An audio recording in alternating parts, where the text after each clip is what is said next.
work together. Let's all like the live. Thank you, Sunday AJ. Thank you, sir. Ladies and gentlemen, please let's make sure the live gets on the FYP, and the way we can do that is by liking it.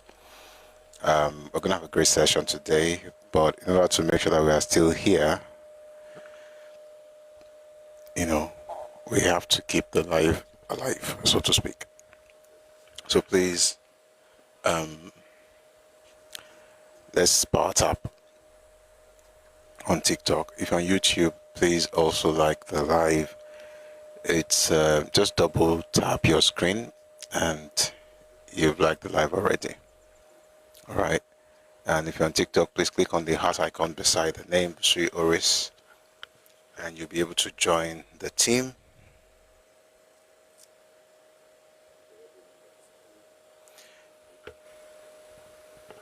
And if you're already a member of the team, when you click on that, you'll also be able to, what's the word now? Drop gifts that can push the live on the FYP. So that's what we're discussing today. How did the Yoruba become the blueprint in the new world? Today's session is going to be lovely. You're going to like it. Agbex, good to see you. Otojameta. Thank you for joining us. Happy to have you here. So we're going to start playing this stuff, but so please, it's actually one of the reasons we play music, because it helps us to like the live while we enjoy the music. So please like, share, and I'm also going to click on something. Educated Stream, good to see you. Good afternoon, my brother. Esheon Agbex, Esheon, thank you so much. All right, I see it's going up gradually, 127 likes. I'm also going to be doing something. For those of us on YouTube, thank you very much for being here. All right, so today is Thursday. I'm sure we remember that Tuesdays and Thursdays we do this thing where we play recordings and some of the things we've discussed in the past, so that we'll hear it again. And that's important because I've shared this before, a lesson I learned years ago, that repetition is the law of long and lasting impression. So sometimes we can take it for granted. We are sorry, but a lot of times we might miss out on details, and when we come together like this, we're able to revisit some of those things, and that helps us to understand the issue a lot better, or the topic a lot better.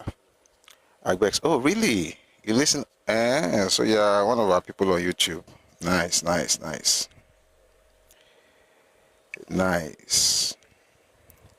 All right, thank you. We also want to make sure that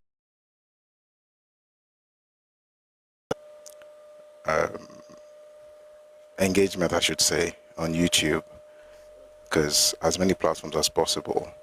We're trying to add Twitter, but one of the things I've discovered is, in perfecting the style that we use, it was tailored to video, right? Like if you don't see it, you may not really get. Okay, so for instance, when I'm opening the books, folks on Twitter can't see anything, But we'll see how we can do that. But I think the primary focus, of course, is on YouTube, on TikTok, and YouTube. And then we can put out the content on Facebook, on Instagram, on Twitter, which is what we do on a daily basis. And you guys should check it out. All right, we have videos on all of those platforms. All right, this looks like a very good time to begin. We're going to be looking at something very important, which has to do with the Yoruba people in the New World. So yesterday we had some conversations. We talked about the Alaafin and the whole controversy and stuff like that. The good thing, of course, is that now the Yoruba Council of Elders have thought it's necessary to get involved, which is a good thing, to ensure that we don't have this bickering instead of making progress. Oh, thank you very much, Fresh Delight Food Hub. Thank you. You are the one with many questions. It was a pleasure doing it. So I enjoyed the back and forth. All right. So I wanted to like get us along that Yoruba trajectory today rather than, you know, going in another direction. I would have loved, we stopped, we were having a conversation the other day about the war, the 1960 war, 66 war, sorry, 1967 Biafra civil war, and we're going to go back to those things much later. But for today, we'll just continue on this Yoruba trajectory. So I'm going to read the description. This is from a video on YouTube. Of course, the video is on Busui Oris YouTube channel, so you can access it. So it's broken into three parts, not too long. I think this one is about 8 minutes, the other one is 18 minutes, and then I think the other one is a bit longer. Okay, the other one is about 40 minutes. So put everything together, it's just about 40 minutes, which is good. And also give us time to have conversations. Today we're not discussing this because it's Thursday. And Tuesdays and Thursdays, we have shorter sessions. But Mondays, Wednesdays, and Fridays, we have the longer ones like we did yesterday. We're going to do that again tomorrow. But every weekday, we have the sessions, 1 p.m. Ife time, West African time. All right, having said that, let me quickly read to you the description of this video on YouTube. Again, the title is how did the Yoruba become the blueprint in the New World? And the idea basically is, so when slaves were taken out of Nigeria, out of Africa essentially, into the New World, into the Americas and so on and so forth, something was different about the Yoruba people that were taken, right? And people started noticing it. And I have two studies of that era this was in the 1850s, I think, where, two leading researchers were trying to understand why the Yoruba people had that kind of influence in America and in different parts in South America, in Brazil, in Cuba, all the way to the United States. How do they have that kind of influence in music, in arts, in the culture, in the religion of all of these people, and has something to do with where they were coming from? And so I felt I'm going to share that with us. Again, we do this to remind us where we're coming from and to also challenge us to do better. Like we build on the foundations of our fathers, right? And I'm talking about in terms of the structure of our civilization, of our understanding of life, of our identity, and why we can't afford to lose these things, regardless of, the political structure of Nigeria at the moment. So this was put out on 19th June, and the title is How Did the Yoruba Become the Blueprint in the New World? And here's the description. How did the Yoruba, less than 9%, approximately 8.3% of the over 12 million Africans enslaved and shipped to the New World, end up becoming the most culturally dominant force across the Americas? The answer is simple. Structure, civilization, and an identity too rooted and rich to be erased. While others carried bodies, the Yoruba carried systems, language, religion, resistance, and community. They did not just survive the brutality of slavery, they left an imprint so deep it still echoes in Brazil, Cuba, Haiti, and beyond. And now, some folks with shaky historical roots are suddenly claiming they founded the source of Yoruba civilization. Please, if appropriation were a sport, they would be undefeated champions. In this video, we break it all down. No myth, no fantasies, just receipts. So we'll watch this thing to the end. We're going to get all the facts that we need to understand this stuff. All right. So please, let's power tap. I know that, I'm not on camera, but it's not about that. It's about ensuring the life continues and that more people are able to discover how did the Yoruba become the blueprint in the New World. So here's the video. I should say audio since you're just going to be listening. All right, so it's going to be audio since you're listening. Here goes. So again, please, if you're, let me just quickly say this story. I won't be able to stop in the middle of the video to say anything. If you're on TikTok, please, Parata, 432 is too small. I thank you for giving us 432 likes, but we can do better. So please, let's Parata just means repeatedly tap on your screen. If you're on YouTube, just tap on your screen twice. That means you've liked the live. And also there's a heart icon bottom left of your screen. Please click on that to show engagement. That way the algorithm is able to bring more people to see the live. Again, you're going to like this sessions. All right, let's get into this.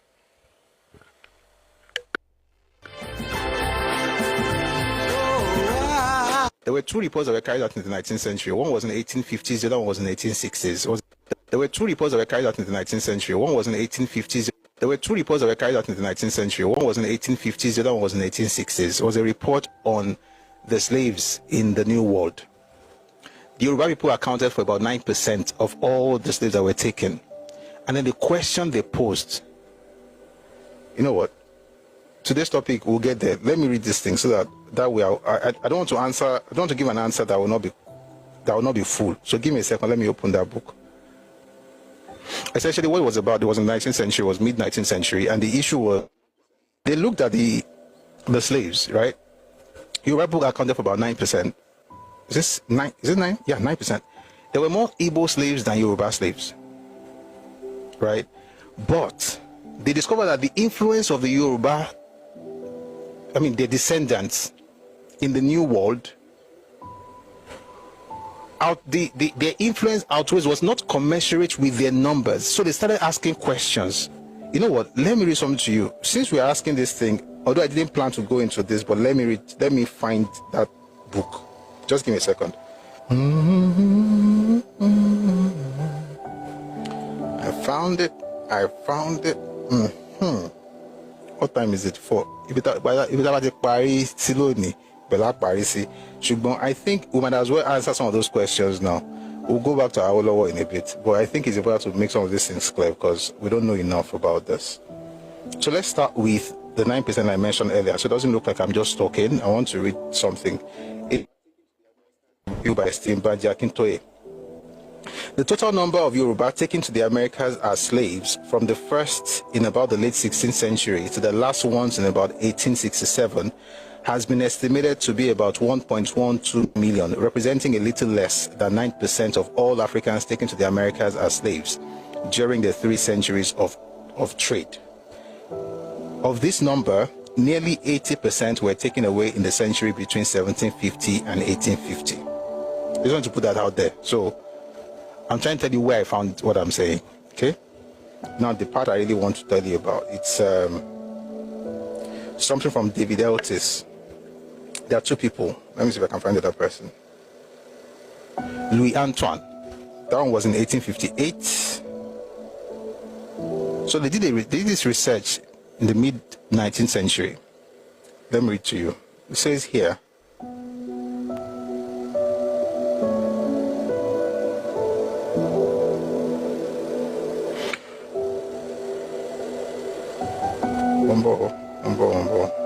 okay.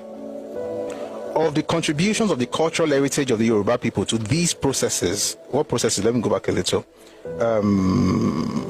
But as most studies of the African diaspora would confirm, every such creating, inventing, and forging was informed by the African cultural heritages that the slaves had brought with them.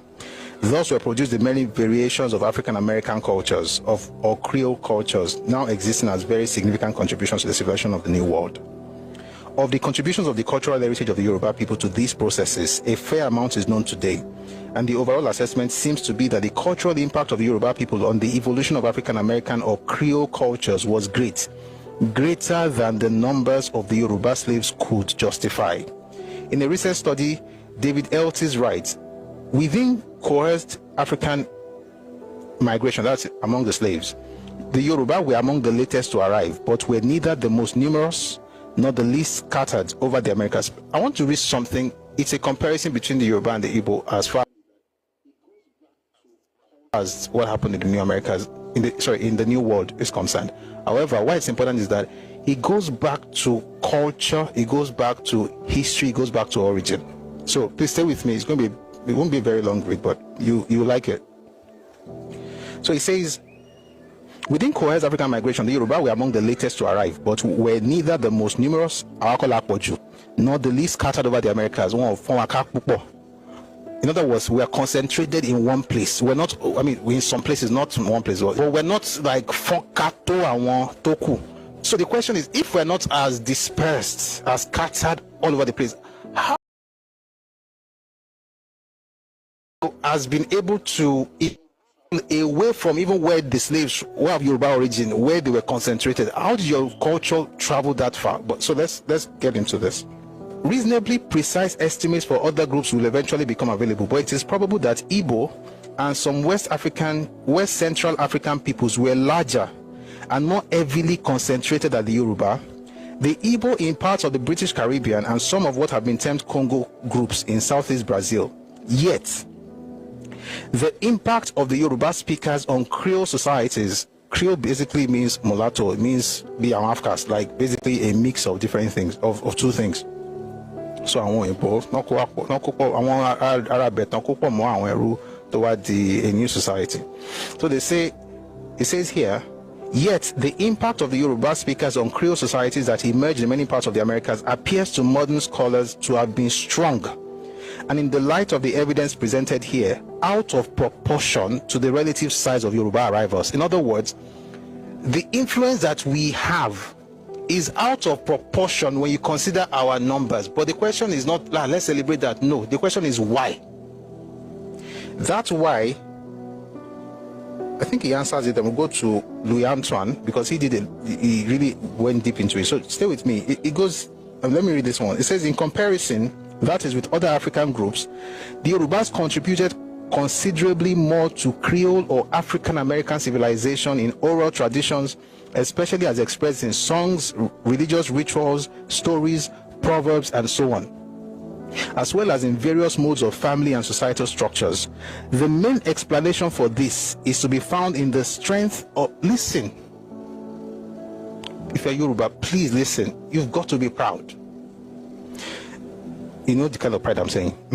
It says, the main explanation for this is to be found in the strength of the civilization from which the Yoruba of the New World were extracted and taken away into slavery. In other words, I'll continue reading, but let me quickly say something. There's a quote by Archbishop Benson Idahosa. He said, a lizard in Nigeria cannot become an alligator in America. If he didn't die, he didn't die. What the Yoruba had in terms of the civilization at home was what they carried with them. That is why, even though they were not as many, even though they were not as scattered, they had more enduring legacy than other groups, because those other groups did not have that kind of civilization where they were coming from. There's no complex structure in Igbo society. None. Guys, there is no, I didn't say was, there is no complex structure. Do you know what it means to have a king? You guys think it's about somebody carrying a crown, say, I can't be you. It's that, but it's that and more. I like it. Yep, it's mine. The price is.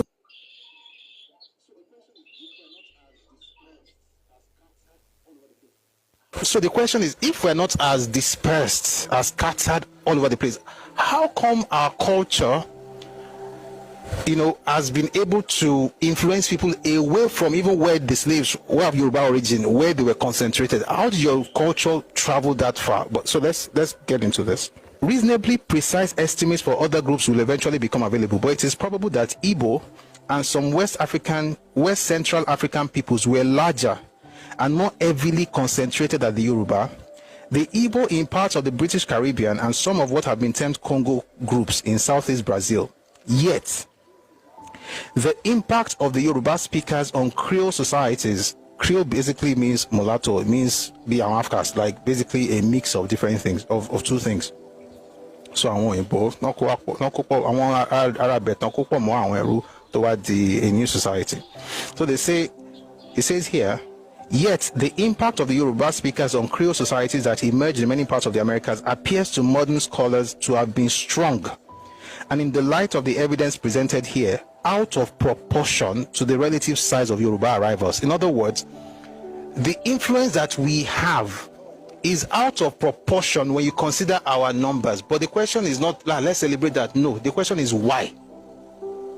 That's why I think he answers it, and we'll go to Louis Antoine, because he really went deep into it. So stay with me. It goes, let me read this one. It says, in comparison, that is with other African groups, the Yorubas contributed considerably more to Creole or African American civilization in oral traditions, especially as expressed in songs, religious rituals, stories, proverbs, and so on, as well as in various modes of family and societal structures. The main explanation for this is to be found in the strength of, listen, if you're Yoruba, please listen, you've got to be proud. You know the kind of pride I'm saying. It says, the main explanation for this is to be found in the strength of the civilization from which the Yoruba of the New World were extracted and taken away into slavery. In other words, I'll continue reading, but let me quickly say something. There's a quote by Archbishop Benson Idahosa. He said, a lizard in Nigeria cannot become an alligator in America. If he didn't die, he didn't die. What the Yoruba had in terms of the civilization at home was what they carried with them. That is why, even though they were not as many, even though they were not as scattered, they had more enduring legacy than other groups, because those other groups did not have that kind of civilization where they were coming from. There's no complex structure in Igbo society. None. Guys, there is no, I didn't say was, there is no complex structure. Do you know what it means to have a king? You guys think it's about somebody carrying a crown, say, can't be you. It's that, but it's that and more. Let me give an example. When Oduduwa created Ife as a city-state, there were 13 settlements that he banded together. I mean, there were issues before everything eventually worked out, but he triumphed, and then he banded the 13 together. After he became king, he had to do something to placate those people. In Ife, I'm Ife, by the way. In Ife, it's called Esisun.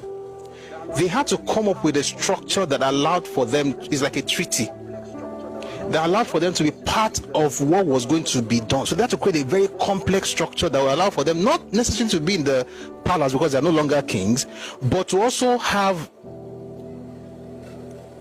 let me give an example. Jeez. During the struggle between Oduduwa side and Obatala side, Oduduwa side won, but Obatala became a deity. Why do you think that happened? That's politics in religion. It's a deep, I won't go into it, because they had to make sure that even those people who lost were seen as part of society, and then they could create a formidable society together. Then you had to have chiefs or your cabinet, Iwarefa, and they were legislative. They had legislative duties. They were the legislature. Then they had to create Ogboni, that's the judiciary, right? So you have the legislature as Iwarefa, you have the Ogboni as judiciary, you have the king as executive. Then you have to have quarter chiefs. There are different Ogbo, in terms of quality. Ogbo is quarters. You have different quarters that still existed today, guys. The quarters I'm talking about, the one I am from, is been there for more than a millennium. I'm from there. Every quarter has head. Princes like me now, I cannot become a chief. Somebody called me the other day and said they want to make me a chief. I can't. I'm a prince. So princes then have their own chief. It's called Shoko. We have our own. Then, so you have at the city level, you have the legislature, you have the and why do they have that Ogboni? Because they make sure that, listen, the king has no absolute powers. See, in Yoruba land, if we call you Kabiesi, is Akmole. is respect. Maybe regular people cannot ask you, but people can question you. The Ogboni originally was the judiciary of the government, the judicial arm of government, right? Not the secret society it has become now and all of that, but it was secret, but it was more than that. After all of those things, now that is governmental structure, and this is, by the way, we have a prime minister. That's Obalufe. It's still there today. So Oni is there, but there's Obalufe, who's the prime minister in Ife. This same structure was exported to Oyo. Oni became Alafin. Obalufe became Basharu, and then Iwarefa became the Oyomesi. The Ogboni was there in Oyo as well. You move that to Ijebu, Ogboni becomes Oshugbo.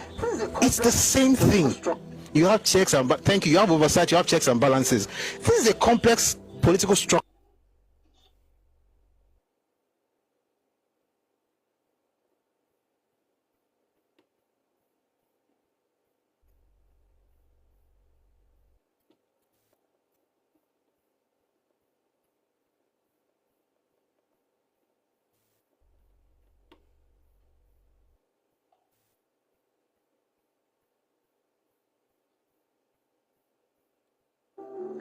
That was created more than 1,000 years ago. Now that is from that was created more than 1,000 years ago. Now that is for that too. You are not talking about economy. They had to create something like, if they had 3 toll gates in the 1000s, 3, where money would come, all to do are built a wall around the city and install toll gates, and then you have to pay tolls to come and trade. It was a major place everybody went to trade. People were moving into that place from everywhere, including Mali and Senegal. And this is not, it's just saying something to make yourself happy. I don't have time. It's not about making myself happy. It's just the fact. Am I saying this to say, oh, we are greater? No, I'm saying this to challenge Yoruba people to understand the fact that Nigeria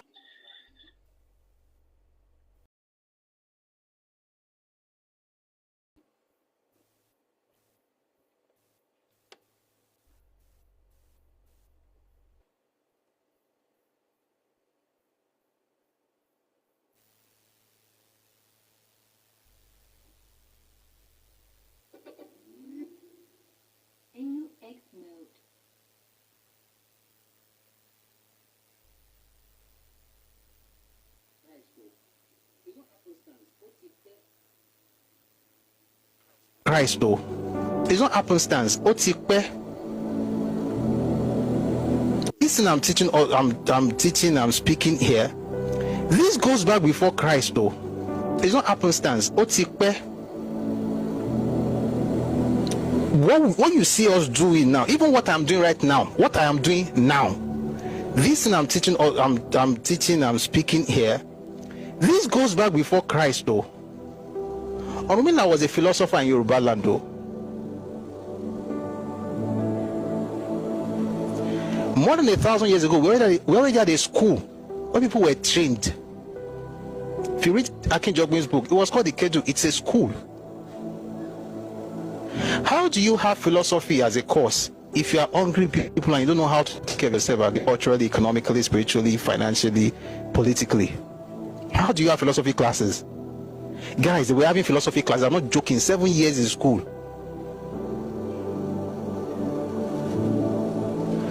Just because we're all in Nigeria doesn't mean that all this time we are all together. I can tell you your history. You just came around like yesterday.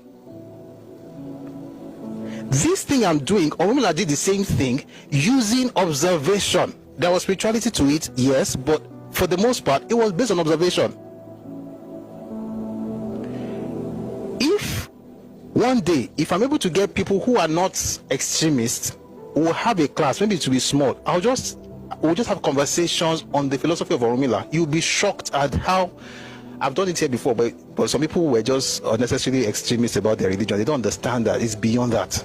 What Confucius is to the Chinese is what Orunmila is to Yoruba people. And the way Confucianism was structured and practiced in even till today in China, regardless of your religion, you could carry Confucianism in your head. I was watching an interview last week of Lee Kuan Yew, and he was talking about the communist system that China, I'm going everywhere, I'm going back to the book, that China imported from Russia. And he said, what you see in China is not really communism like you will see it in Russia. He said it's Confucianism. In other words, the local philosophy influenced the foreign ideology they imported. That's the wisdom of Yoruba people. That's what the Awolowo did. China has 5,000 years of unbroken civilization. That's the Yoruba story. Not all this one. Are we Nigeria? We finished in 1960. You are demeaning yourself. They are talking to somebody who literally has a name meaning slave, telling you that he owns your father's house. The person who on a normal day, nothing could have put us together.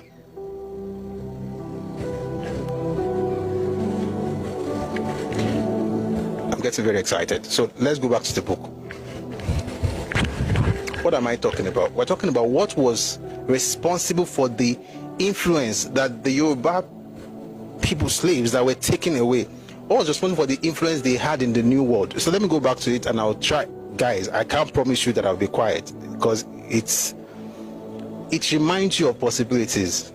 I'm not happy. I'm not, we were great in the past. No, it tells you why we are who we are today. I have not finished what I was saying. No, I've not finished. I'm talking about political structure.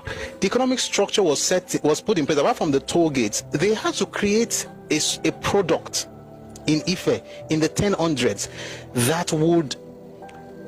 that eventually changed the dynamics of politics and power in this part of the world. The product is not bigger than this. But that product became the mainstay of Ife economy and became the beginning of what made it eventually become an empire. It's called glass beads. Kojubailo. Glass beads. Inyu, Segi, made it. There's furnace. There are materials for this that tells you the temperature that the thing has to get to, how the crucibles were made, all those things. Who came up with those things? I mean, there were glass beads already in Yoruba land, but by the time Oduduwa came, he turned it into Prada, Gucci, Louis Vuitton, Chanel, everything combined together into one. That was what Oduduwa did. He was decked in glass beads to the point where the chiefs were like, oh boy, be like say, this is a fashion statement, or it became a status symbol. Chiefs were wearing it. It was being exported. They were taking it everywhere. It found its way into Mediterranean, that's Europe, got to China, traveled everywhere.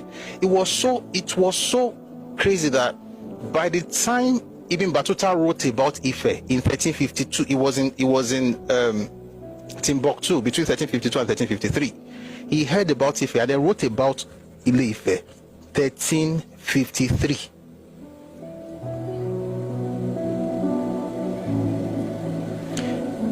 Let Nigeria not destroy your mentality about who you are. 13. It was there between 52 and 53. It was while he was there that he wrote stuff about Ife. The things that those people believed in Timbuktu became the material or the research material that a man used in 1910 to discover Ile-Ife. The man's name is Leo Frobinus. Let's be real. You probably... This will give you goosebumps. I know who you're...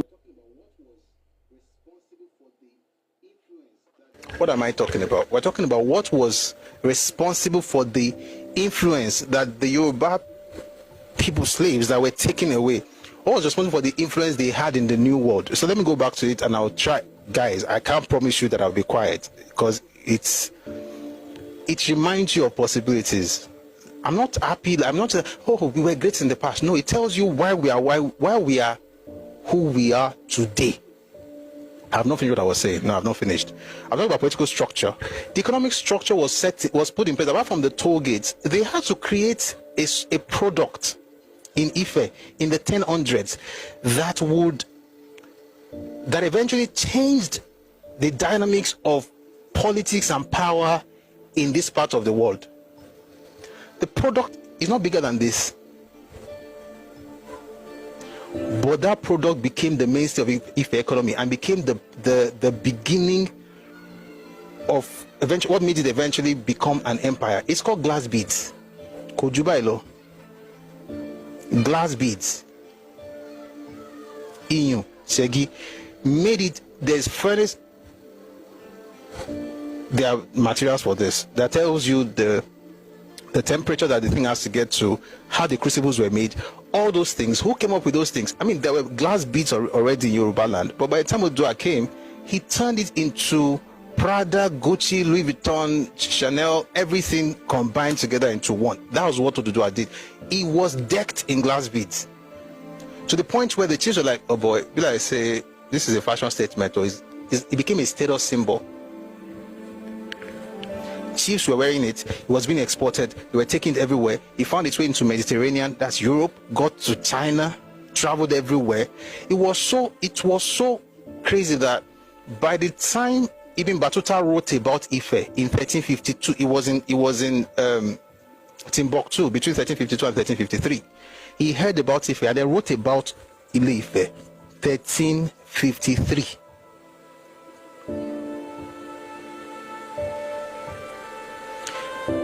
Let Nigeria not destroy your mentality about who you are. 13. It was there between 52 and 53. It was while he was there that he wrote stuff about Ife. The things that those people believed in Timbuktu became the material, or the research material that a man used in 1910 to discover Ile-Ife. The man's name is Leo Frobinus. And the way he described Ife, you know what, let me read that. Let me read something to you from Yoruba, The New History by Professor Akinwumi Ogundiran.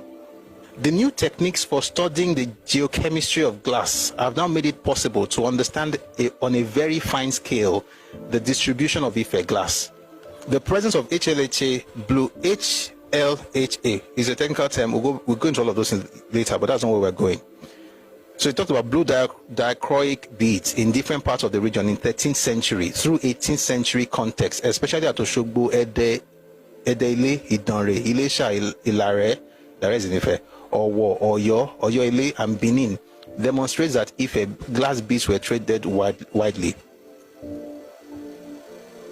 Although the initial production of glass beads in the 11th and 12th centuries would have served only the elite prestige goods exchange system, the scale of production quickly outstripped this narrow elite demand. By the 13th century, the production of glass beads was already linked to a more open market. Benin, Owo, Owu, Ifon, and possibly Jebode were among the early political centers within the trading orbit of Ile-Ife, serving as redistribution nodes for HLHA beads. By the way, this is a high lime, high alumina. That's what HLHA means. So let's continue. So he says, during the 14th century, the distribution networks for these glass beads extended to the littorals of the Bight of Benin from Ode, Shekiri to Popo, and as far as the coastal modern Ghana, where the Ife dichroic beads were later called blue Popo beads. These beads also reached Save, one of the westernmost areas in the Yoruba-speaking world during the later phase of the classical period. The dichroic bluish, greenish, and yellowish beads of the same HLHA chemical properties as those of Ile-Ife have been identified farther afield from Igbo Uku in southeastern Nigeria and Benin Lafia in northeast Benin Republic to Kisi in Burkina Faso, Dioboye in Senegal, Gao, Asian, and Essouk in Mali, and Kombi Saleh in Mauritania, all in 12th to 14th century context. In other words, between the 12th and 14th century, these glass beads were going all across the continent. Right? Ife, the only known industrial center for HLHA glass production, was the supplier of these beads to several locations in West Africa. As these exquisite imports permeated the subcontinental market and social lives, so did the fame of the city spread far and wide. Ibn Battuta, the 14th century globe-trotting Moroccan scholar, was informed during his visit to Mali, February 1352 to December 1353, about a powerful kingdom to the south. The name of the kingdom is rendered in Ibn Battuta's travel account as Yufi, which his informants described as one of the biggest countries of the Sudan. Again, when you hear the word Sudan in old documents, it's not talking about Sudan, the country. Sudan, Bilal Sudan, is how the Arabs refer to black people. So everybody down here, if you are in Nigeria, you are Sudanese. If you are in South Africa, you are Sudanese. All of us are black. It's the same way, you know, the the Portuguese will call all of us Guinea, and the ones who use Latin, like British and French, will call us Niger or Niger. Everything means black, or Kush from the Hebrews. Everything is black. So it described it as one of the biggest countries of the Sudan, of the black people, and their Sultan, that's the king. 1 second, please. Sultan, of course, would be Oni, the king, one of their greatest sultans. Ile-Ife was the largest urban center, the biggest emporium, and the wealthiest polity in West Africa's rainforest belt, south of the Niger River. During the mid-14th century, with more than 2 centuries of trading contact with the Western Sudan. When was this? We're talking 14th century, all the way from the 11th century AD. By the way, by the 9th century AD, there was already trade amongst us. Nobody say we just woke up. We're doing business already. There was already a big market in Ife by the 9th century. That means 800 AD. On account of this fact alone, it is the best match for Ibn Battuta's Yufi. Moreover, on linguistic grounds, Yufi is a Mande or an Arabic transliteration of Ufe. So Ife used to be called Ufe. I'll move on to, which is the proper name for Ife in Central Yoruba dialect. As late, I mentioned the Euphobinos earlier. Let me read it to you. As late as 1908, the people of Niger Bend, present-day Mali, recognized Ile-Ife as the source of the diachroic beats that Leophrobinos found there. So Leophrobinos was in Niger Bend, that's in Mali, in 1908. And it was that information that he now used to trace Ife. Let me read this. It says, for example, it was in Timbuktu that Phrobinos first heard about the bead treasures of Olokun Grove. He used that information to locate and visit Ile-Ife in 1910. And by the time he got to Ile-Ife and saw everything in Igbolokun and the work he was doing, he called the place the lost city of Atlantis. It's a person who doesn't even wear clothes that will now tell me he founded the place. Read the book now. Kintato Way. Charge Delivered on the Banks of the Niger by Samuel Ajayi Crowther. It was published in 1866. In that book, he mentioned how he met certain people.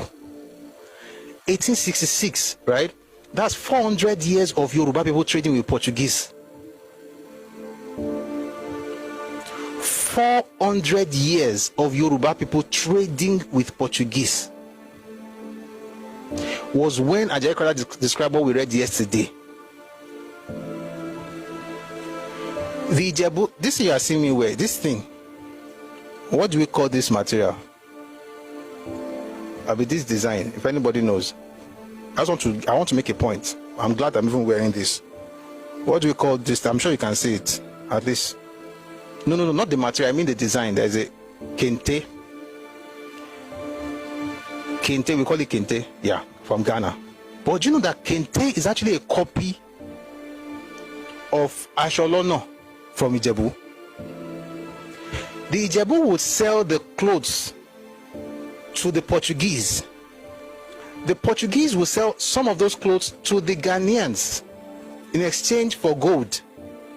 The Ghanaians used it as inspiration to create this kente material, the kente design. The Ijos also used to trade with the Ijebu. By the way, they've been trading before the Portuguese even got to Nigeria. Ijos, Ijebu, they were already trading. They got the same clothes and used it to make their own stuff as inspiration for their own clothes. By the way, they always acknowledge it because they are civilized people. It's the ones who are not civilized who now says that they came up with the idea of Akwete. That Akwete thing got to Igbo land through the Ijo. The Ijos got it from the Ijebu. The Ijebu sold it to the Portuguese. The Portuguese got it to the Ghanaians. This was in the 1400s.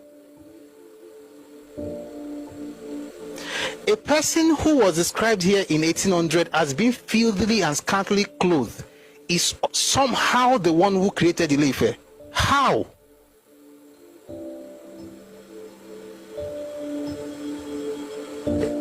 There's a report I read, it was last year. There is a team from Maryland, from different parts of the United States, and also from OAU, working on excavation in Yoruba land. And guess what they discovered? They found cotton seed from 10th century AD. By the way, one day we have sessions on this thing. The clothing industry in Ife was a thing by the 12th century AD. 12th century, far. Oh, we're not perfect. We didn't have airplanes. But guess what? I'm talking to people in the comment section. Guess what? We're heads and shoulders above anybody. Do you know that by the 12th century, we have cities of more than 70,000 people? And we didn't have acephalous or autonomous communities by that time. Our era of autonomous community was before Christ.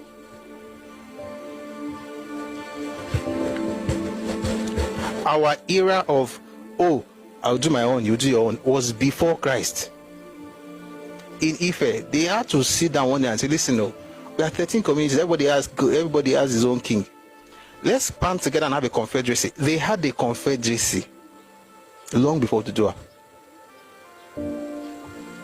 A confederacy where all the kings, I mean, the town was, it's not like you had a king. There was no king of Ife, but all the kings were able to work together, right, with a chairman. And the first, of course, the first chairman was Oranfe, and the last was Obatala. Do you know how complex our society was? Do you know how they developed religion? Oh God. There are some things, like I said, I tried to say small part last year. People got angry, say, oh, religion. I'm like, if you study, which I don't think I'll ever bring to the public because people can't take it. If you study how they engineered religion, my people, Yoruba elders are, I'm proud of where I'm from. How they created, and not to oppress, so to structure society. How they took care of their heroes, how they deified men. I mean, I'm a Christian, yes, but the process of deification. Man, I'm blessed. I am blessed. I'm a child of God, though, but I'm a Yoruba man. Man, I'm blessed. You know, when you study the Roman Catholic Church, there's something called beatification, where a saint is beatified, right? We had it. We did it in Yoruba land. It's not about imported religion. Stop it. Not this place. Please, no, don't do that. There's no imported religion in Yoruba land. You guys don't get it. I won't even go there. Imported Bawo. Christianity is a Yoruba religion today. Forget. Islam is a Yoruba religion today. You'll be shocked. You go to Mali. Shango is in Mali. He was from Yoruba land. We imported and we exported. People took Shango from Yoruba land. It became Dogon when they got to Mali. It's still there. Somebody said wrong. That's your business. It's my platform. Christianity is Yoruba religion. Live with it, or whatever you want to do, you do. There's nothing you can do about it. This is the reason I can't say some of those things. People who don't know enough just be shouting and say, no, I don't believe, I don't agree. That's your business. As of 1901, the Yoruba already domesticated Christianity such that it was conspicuously different from what was brought in by the British. Guys, why did people like Mojolag Baby, people like Reverend Cole, did you know that the first Yoruba Quran was written by a Christian reverend? The first Yoruba Quran was translated by Reverend Cole. He's a Christian. The second one that was translated by a Muslim was not even as good as the one by a Christian, because they said that one was translating from Arabic and then it got some things wrong. This one did from English to Yoruba and it was good, and they used it for many years. And he was a Christian. Why? But why was he able to do that? Is Yoruba? All this, I'm a religion, you are you don't even understand where you are coming from. Your elders. Stop praying to me, do Eastern. Guys, sorry. These are the Yoruba people I don't like having here. These are the people, these are the reasons, the things I'm saying right now, this is surface level, by the way. This is very, very surface. This is very, very surface. if surface level is triggering you and you're shouting people are praying to Eastern and people are praying to Middle, you don't get it. There are egungun that we have in Yoruba land today that is not even original to us. Should we throw Egunoko away? You think Egunoko is from Yoruba land? It's Nupe. Does that matter? No. Why? Because we also exported. We did it so well that Oyinbos came and became not just adherents of our religion here, they also became priestesses and priests. One of them is Susan Wenger. You can research her name. She's Austrian.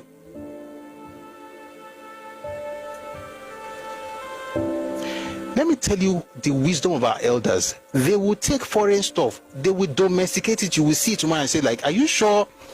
Báwo ni Sele àti Anglican ṣe jọra? Báwo ni Kerubu àti CMS ṣe jọra? Meanwhile, Orimolade was in CMS. Ẹjọ́ kí ni CMS táwọn òyìnbó kí ni tán sọ Yorùbá sí o? Kí ni CMS òyìnbó Anglican Church? Kí ló fi jọ Kerubu? We don't respect our elders or long. We just talk. People think that they are the first people to have these ideas. And that's the pride of ignorance. You assume that because you just have this light bulb moment, like, oh boy, your job is not to reinvent the wheel. Your job is to build on what has been done. Many of the books I studied in university on Ifa and stuff were written by Christian ministers. Guess what? The Ifa man, Babalawo will be the one to even be your research partner.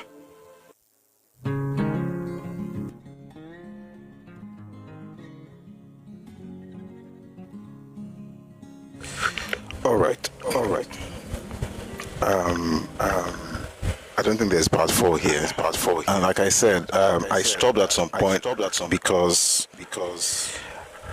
So here's the problem, right? I think majority of us are not as knowledgeable about religion as we think we are. And I think it shows, and this is regardless of religion. You know, if you read Awo's book, his autobiography, he said something very instructive about religion. And maybe we'll start there. Well, somebody asked a question earlier about Oduduwa, and if he traveled, because we're talking about the things he did. So the person was like, did he also travel? And I'll read the question, but let me open that book. I just mentioned something about Awo, and I think he's probably going to help us because, like I said yesterday, very soon we'll be talking a lot about spirituality and things like that. And the reason I can say it now is because we have a structure that doesn't allow people to insult or disturb. And anybody that disturbs, I can easily mute and block them. I don't care if they are Igbo or Yoruba. But that is going to happen at some point. I'm looking for that page. I think it's very, very, very apt for what I'm about to say. I think it's in the 2nd chapter. All right, I found it. Okay, so let's do it this way. Let's take it one by one. So we have a number of questions. We're going to start with the first one, and then this stuff about religion will be the last thing you know what? Let's start with this one. Since I already started talking about it, I'm going to read from Awo's book, The Autobiography of Awolowo. It says here, it is my candid view, then and now, that the vast majority of Christians, including the clergy, are too ill-equipped dialectically to combat with success the aggressive detractors and traducers of our great religion. So at this point in Awolowo's life, he was an agnostic.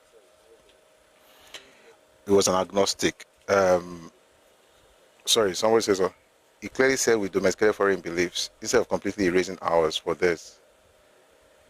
I don't think you even got what I said, though, okay? It's never erasure. I think you guys, man, this thing is long. I'm going to have a session on this where I can, concentrate and really explain very well. The first thing is, most of us do not know the difference between traditions and religion. A lot of us don't know the difference between our traditions and our religion. And I think it's a major it's one of the things that affect our understanding. And I'm saying this to like all of us, regardless of what religion, whether you're Christian or Muslim or traditional worshippers, or all of us are of this. We are guilty of it. And the reason we are guilty of it is because, especially those of us who go to school, who have gone to school, see our fathers, those ones who were not so educated, who don't have all these degrees, they are better educated on these matters than us. That's number one. Number two, the ones who went to school, and I've had conversations with many of them, older men in their 60s, 70s who actually are academics, not all this, I went to school, don't really carry go on. They understand this. The Christians of today, most of the time, cannot defend their faith. Same for the Muslims. If you question their faith to a particular point, they're off because they cannot defend it. Some of them have become traditional worshippers, and they also cannot defend their faith. And that's why everybody's always fighting. The reason for the anger and the gira is because, for the most part, a lot of us are very ignorant. And when you go underneath all this, what you find there is ignorance and illiteracy, and it's for just about all of us, and that's why we're always angry. The person who is telling you that there's one foreign religion, I'm already seeing them here. There's nothing like foreign religion in Yoruba land today. You guys, one day I will say it, you'll get angry, I'm a foreign religion, but you get it.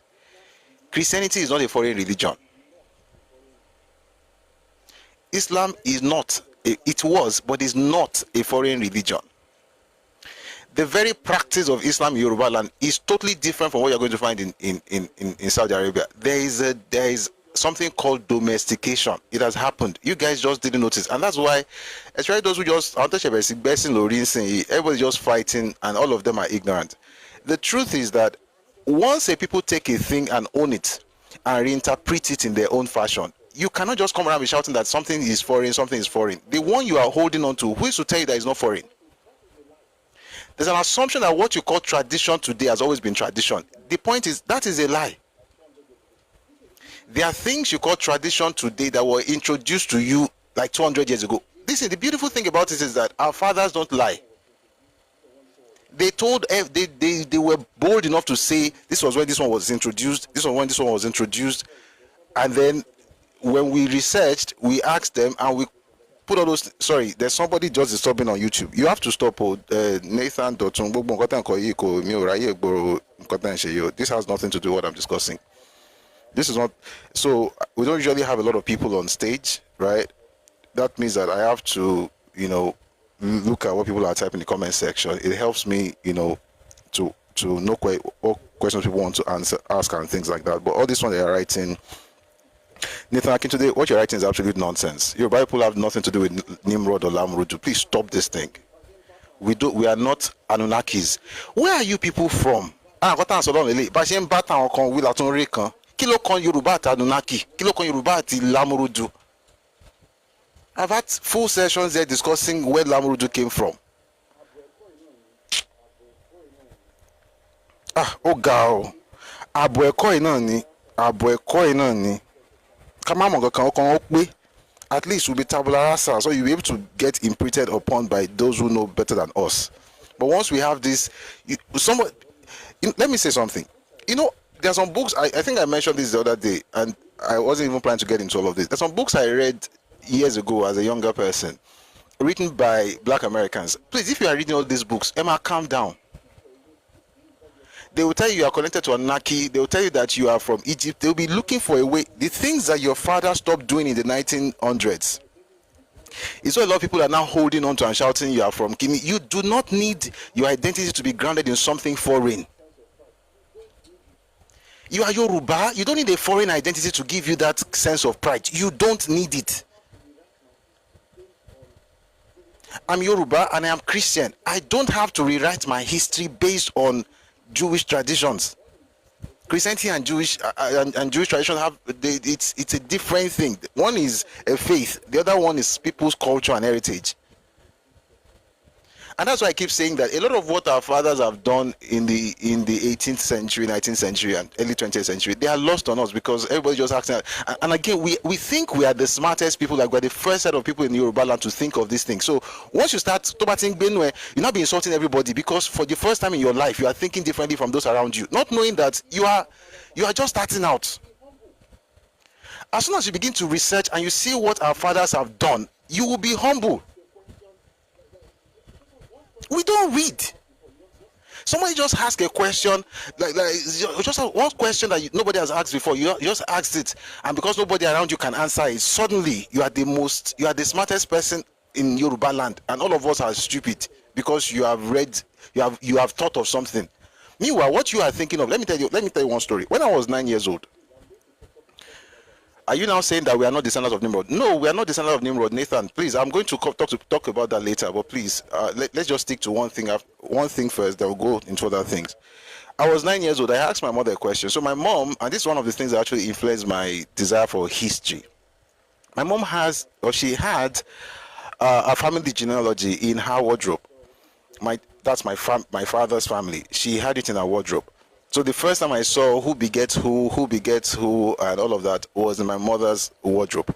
So I took that piece of paper and I started linking it. So I saw, of course, I saw my father's name because that's where it ended, because it was one who created it at the time.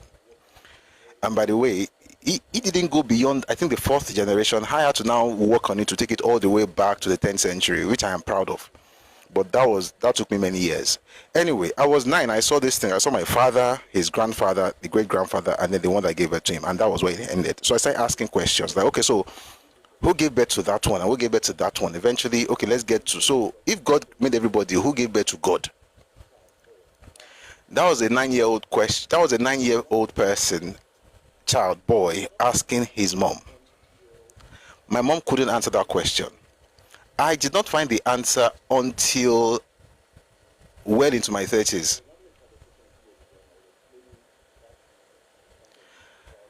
I was having a conversation a few years ago and I was explaining that concept to somebody about the creation of God and what it means. And the person was like, wow. And I was like, but I asked that question as a 9-year-old. But I didn't have the answer. So what did I do? I kept studying. I kept searching. The day I found the answer, I was in my 30s. And then when I eventually found it, I now went back to research based on what I got. And I went deeper into it. I was like, the answer was here all along. This is how this is how you can understand that question. And forever, I'm the better for it. But here's the point. This is what we do. You will ask that kind of question from your mom, like I did for my mom. Mommy could not answer the question. Maybe you ask from your dad, you couldn't answer the question. Then you say, they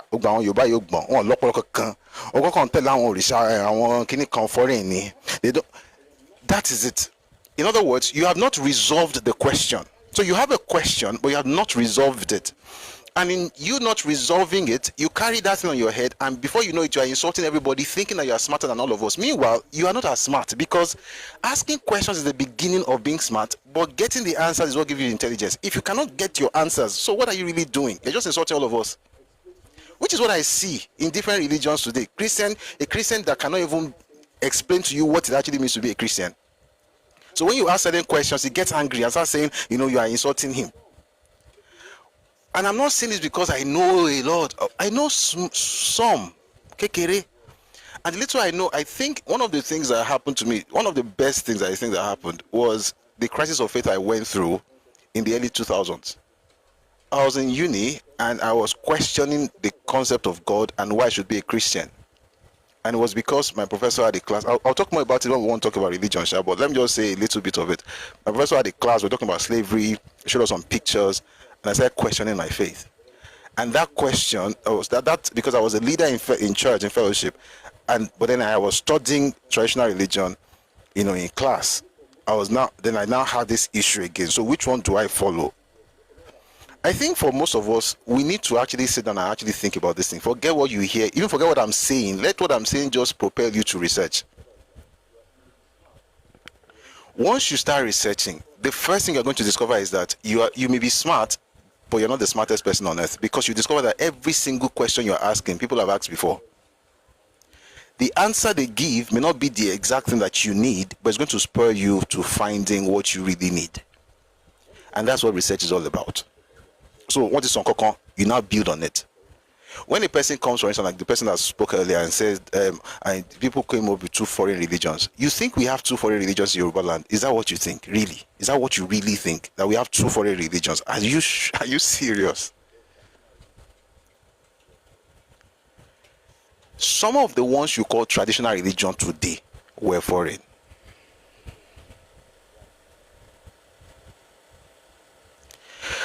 But it doesn't matter. Why? We domesticated it. We own it now. And I like to give you a very simple example because this one is a little less controversial. There are some that are more controversial that I don't think people can take for now. But whenever you see Igunuko,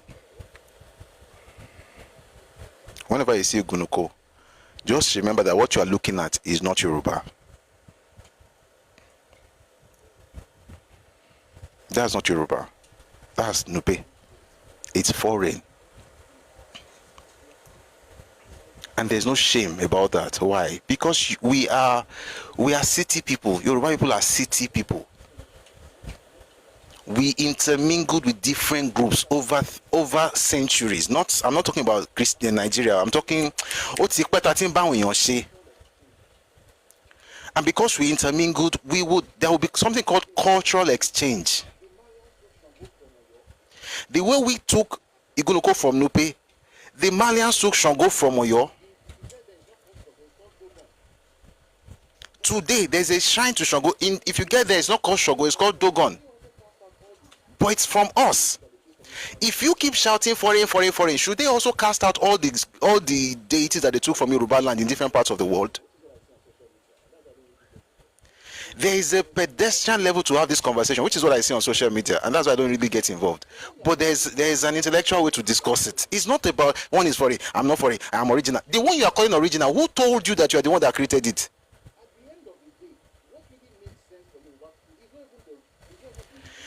At the end of the day, what really makes sense for Yoruba people is not even the religions. Is the functionality of the spirituality that we are banding about. What is the functionality of the spirituality? How does it affect commerce? How does it affect innovation? What does it give to us? There's a book by Max Weber, where he talked about the Protestantism and the spirit of entrepreneurship, and the spirit of capitalism. About how Protestantism in Europe affected the entrepreneurship mindset in Europe, changing the entire landscape of Europe. That's why today, even if you're not a Christian and you live in Western Europe, whether you like it or not, what you're actually practicing is Christian philosophy. It was encoded into the DNA of the society by those people in the 16th, 17th centuries. We are not thinking about how do you make this thing work for society. We're just shouting, who do you worship? I don't worship what you worship. You worship what I don't worship. You are foreign, you are local, we are fighting. What's the sense in that? Thinking people go beyond who they worship to what it produces. Because at the end of the day, for just about all of us in Yoruba land, even in essentially Africa, all of us worship the gods we worship because of what you can get from him or he eat. There's hardly any of us who has actually taken time to study the deity that we are worshiping. We don't. We just go to worship for what we can get. Kí ló lè ṣe fún mi? Ọmọ mi wáṣẹ́, nǹkan kan ṣe èèyàn kan, ara èèyàn kan ò yá. We go to church to pray for a miracle. We go to mosque hoping that Allah will hear us. We go to Babalawo looking for solutions. We are not really serious about the intellectuality of what we are doing. We just want help. And the person who is seeking help from A is fighting the one seeking help from B as though he's doing anything better than the one in B. We are all just blind people looking for a way out. But is that the real deal about spirituality? Is that what it really means? Afọ́jú kan bú afọ́jú kejì pé òun nǹkan tó ríran, òun gan orí nǹkan tó ń sọ. If all our spirituality is just about what we can get from God, so you are a Christian for what you can get from God, you are a Muslim for what you can get from Allah, you are a traditional worshiper for what you can get from whichever deity you are for, whether it's Ogun or Oshun, I mean, people that go to Oshun, Oshogbo, they go there to beg for things. They want children. For the most part. How many of them can sit you down and tell you about Oshun? For real. You see, when it comes to spirituality, I will have a full session on this thing at some point. But it's a very touchy subject. But it's not touchy because we can't talk about it. It's touchy because majority of those of us who talk about it are ignorant. But we are very bold with our ignorance. We are very loud. Spirituality has no respect for geography. Spirituality will cross borders and thrive in far-flung places because it does not depend on geography. That is why there are people practicing the Babalawo today in Puerto Rico, they are Babalawo in the US, and they are not black, they are full white Onyibo.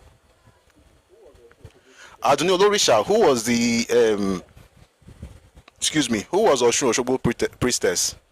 She's from Austria. Aduni Olorisha became Aduni. Her name is Susan Wenger. She was from Austria. How did a white woman become the priestess, not the worshipper, not the adherent to, not our church? I said became priestess of a deity that is not even close to Europe. Should we go to tell her that she was following because it's foreign? The Yoruba Buddhist. See, one of the things that information does for us is that it humbles us. But once we are done, you will then remember what I read yesterday. When David Hindera got to Ife, what did our fathers tell him? You know what? I think it might be a good place to even. Maybe I should. Let me see if I can quickly find that thing. I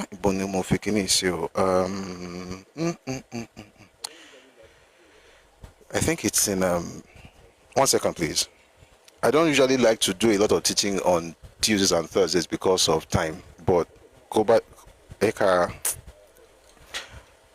Akoma sọ̀rọ̀ de ó tẹ̀lé àwọn ìbéèrè kan táwọn ìbéèrè lórí nǹkan tá a wòye ò bára béèrè ọ̀nà là ń sọ yìí ẹjọ́ ọ̀rọ̀ tí n bá sọ yìí pẹ̀tẹ̀pẹ̀tẹ̀ tó bá náà ní pọ̀pá ni kì í ṣe pé láti fi tẹ́ḿbẹ́lú èèyàn kankan o.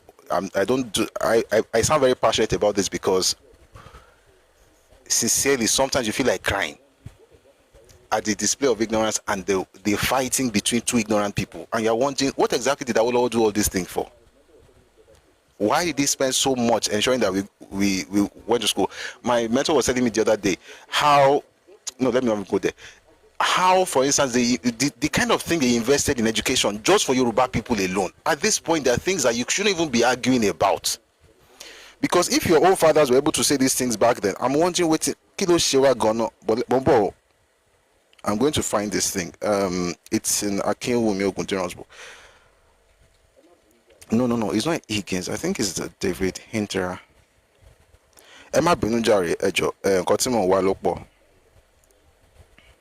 I want to read to you what Ife elders told the missionary that went to Ife in the 1800s. David Hindera. Professor, not seeing your face is -7 to 8. Yeah, I'm just chilling. I was actually trying to read something. Umbo. Toba dollar lágbára Ọlọ́run amarira. Ọ̀rọ̀ wa got in ó tin lọ sọ́nà ọgbà okini Yorùbá igan báyìí sin. All right, I found it. Let me read to you what Yoruba elders told David Hindera in the 1850s. After David Hindera had finished preaching the Christian gospel to a large crowd, I'm reading from A History of the Yoruba People by Stephen Banji Akintoye. It says, after he had finished preaching the Christian gospel to a large crowd at the palace of Ife, the elders told David Hindera that all religions originated from Ife, and that what he had preached was no more than one of the versions that had evolved later in a distant part of the world. And this is what David Hindera wrote in his own diary. He says, Ife is famous as being the seat of idolatry. All the multiple idols of this part of the country are said to emanate from the town. From there, the sun and moon rise, where they are buried in the ground, and all people of this country, and even white men, spring from the town. What they told him was that, see what you are preaching here. You guys were created in Ife. You now went to different parts of the world. One of you in another part of the world now came up with Christianity. Now you are bringing it back to us. It's fine. It's just one of our religions. That's what they told him. They were secure. Our elders were secure. Forget in Kotoni. They were secure in who they were. They were secure in their identity. You are bringing this one. It's okay. Just add it to the mix. You see, when you listen to somebody like Baba Lebuibon, who I respect a lot, right? Because I've been listening to him again since I was a child. Baba Lebuibon and Baba Wande Abibola, I got introduced to him, when I started studying, religion. They are Babalawos. I respect them. I'm a Christian, right? But I respect them. But my respect for them is not because of their religion. It's because of their understanding. Their understanding is so deep. And that's the funny thing. Sherry, let me say something. I know I'm going everywhere, but when you become a Christian, the first thing that usually happens. Sorry, I have to mute this one that is shouting Kushite. Are you? Which one is Iraq? Kushite? Why is it that you guys don't think the world learned anything from Yoruba people? You're always thinking that Yoruba people went to learn something from Kush, from Iraq. I'll come back to you. Yoda. Ibo Modeno. Toba the Christian. They don't give you a microphone to start preaching. In mature churches, they don't just say take a microphone and start preaching. You go through a particular, you can talk, share your faith, but you can't teach. Because what do you know?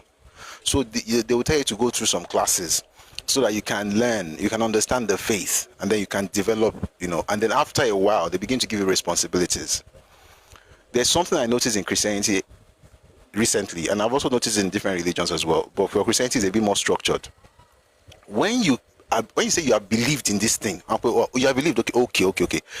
Back class, it could be salvation class or new realities class or baptismal class, some class, yeah. The mistake I see is a person who is now a new adherent to a faith and wants to start teaching people about it. In your bid to teach us, because of course you are zealous, which is beautiful, you are zealous about it. Now you want to teach us. We ask you a question you don't know, you start insulting us. All of us need to calm down and take classes from the leaders of our faith. And when I say leaders, I'm not talking about somebody who just comes up and says, I am this, I am that, because I'm a pastor, you must hear me, because I'm an alpha, because I'm a babalawo, I know this thing. You can be all those things and not know it. I know this. Guys, again, with all sense of modesty, we've been doing this thing for a while. There are things that we learned, right, from study that pastors do not know, even though on their wholly. Of course, we eventually went to study all the Bible things, but even before we got there, there's some things that you have to read to know. Just because you are a minister does not mean you understand theology. And it's the same thing for every faith. You might be there because you were born in it. You might be there because you have the opportunity to be there, but you don't really understand it. And I want to advise, if you are a Yoruba person and you believe in anything, please try and study that thing you believe in. Forget all this mojoe, emi mojoe, woloju mi, ugbo yin kini kan eru Arab, ugbo àwọn nonsense tó máa sọ yẹn. Ẹ tó sọ pé eru Arab, be lo pé kó fún ẹ ní odufa kan. Odubawo, ẹsẹ̀ fa kan kò mọ̀. Kò mọ̀ ẹsẹ̀ Ifá ẹyọ kan. Ṣùgbọ́n ló máa lanu pé yan kan ní eru Arab. Ìwọ náà dẹ̀rẹ̀ tó jẹ́ Muslim. O lè ké o mọ̀ Fatiha. Ṣùgbọ́n yẹn ló gbọ́ láti pa ọyàn ní abọ́gibọ̀pẹ̀. Fatiha lásán. Àwọn bíi láìpẹ́ náà ṣàìtọ́ ní ìrọ̀jí bísímìláì rahman rahim. Tọ́kọ̀ ní kókó kan tiẹ̀ ka Fatiha fún wa, ó lè dáka. Ṣùgbọ́n ẹni náà ti máa gbọ́ pé èèyàn kan ń bọgi, èèyàn kan ń bọ̀pẹ̀, èèyàn kan kiri yó. And Christians also who need to settle down and understand what it means to why am I on this path? There are deeper things, guys. There are deeper things than all this Momo Joel, what you mean, original. Original don't pariwo. Don't create here. You know what? Let me read something to you. That's from David Hinter. I want to read something.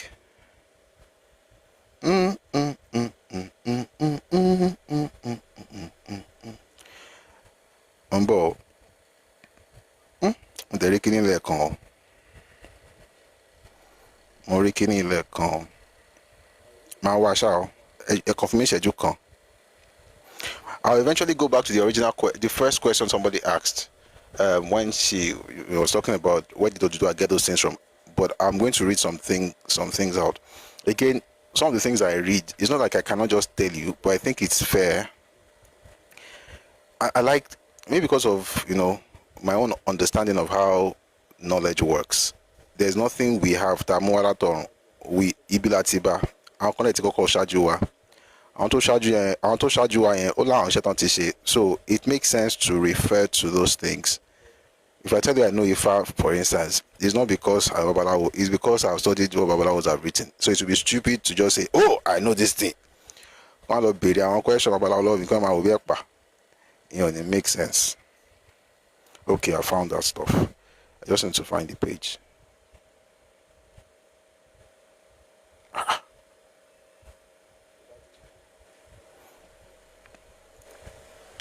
So that's the reason I quote all this thing. Also, I don't, on matters like this, it makes sense not to speak on your own authority because kilamo. All right. No, let me not go into this. But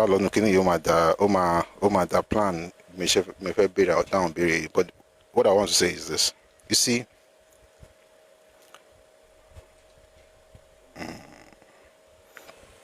excuse me, let's read this way. Let me open this book by Akinwumi Ogundiran. Right? I want to read something to you about Ifa from this book. But I'm not reading Odu Ifa. I just want to read something about the adoption of Ifa in a particular Yoruba town. And that's why I tell people, when they say things like, I've heard people say things like, oh, in Yoruba land, everybody in Yoruba land, it is Ifa that chooses our king. Or anybody from Latik Bawashe. I'm like, Emma Farabale. It's not like he's not true, but it's not true. It's not like that. Does that thing remove anything from Ifa? No. I read to you from Akinwumi Ogundiran's book. The book is called Yoruba, A New History. Again, this man is a professor of history, he's an archaeologist, so I will listen to him. But beyond that, also remember that I read books, but it's not because books are better than the wisdom of our fathers. Our fathers told us things. We then recorded what they said in books. So it's not like, they've written something or it's superior to what Babalawos have said. It's actually the Babalawos who told the writers what to write, going back to what they received from their own teachers and so on and so forth, all the way to Formula. So one day we're going to have conversations on Ifa. You'll be amazed at the kind of wisdom we are just losing in the name of, one is gatekeeping, the other one is demonizing. The Christian and the Muslim is demonizing Ifa. The traditional worshipper is gatekeeping what he doesn't understand. All of us are losing. Because we think that the only thing about that thing is mysticism and spirituality. It is not. Your entire philosophy as a people is encoded in that corpus. But even then, it's not like everywhere in the world was like that from the beginning. There are some things they did that they backdated some things in history. But that's not today's topic. Let me just read something to you from this book. It says here,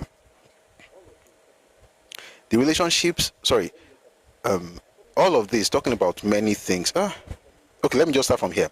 According to the legend, not according to Aroso, according to the legend, because you have to go back to what happened with Oyo and Owu, and then how if we had an alliance with Oyo. since we even talked about it for yesterday, I might as well just read a little from this thing. Maybe it's going to help us to understand this better. Just that this thing is long. It goes back to the days of Obalufon. And there was a time I'll just tell you, there was a time when Owu had this expansionist plan where they were trying to get some part of, expand their own kingdom. And Obalufon had to, stop them. No, it's going to take me out of this skinning. Let me just read what I want to read for today. According to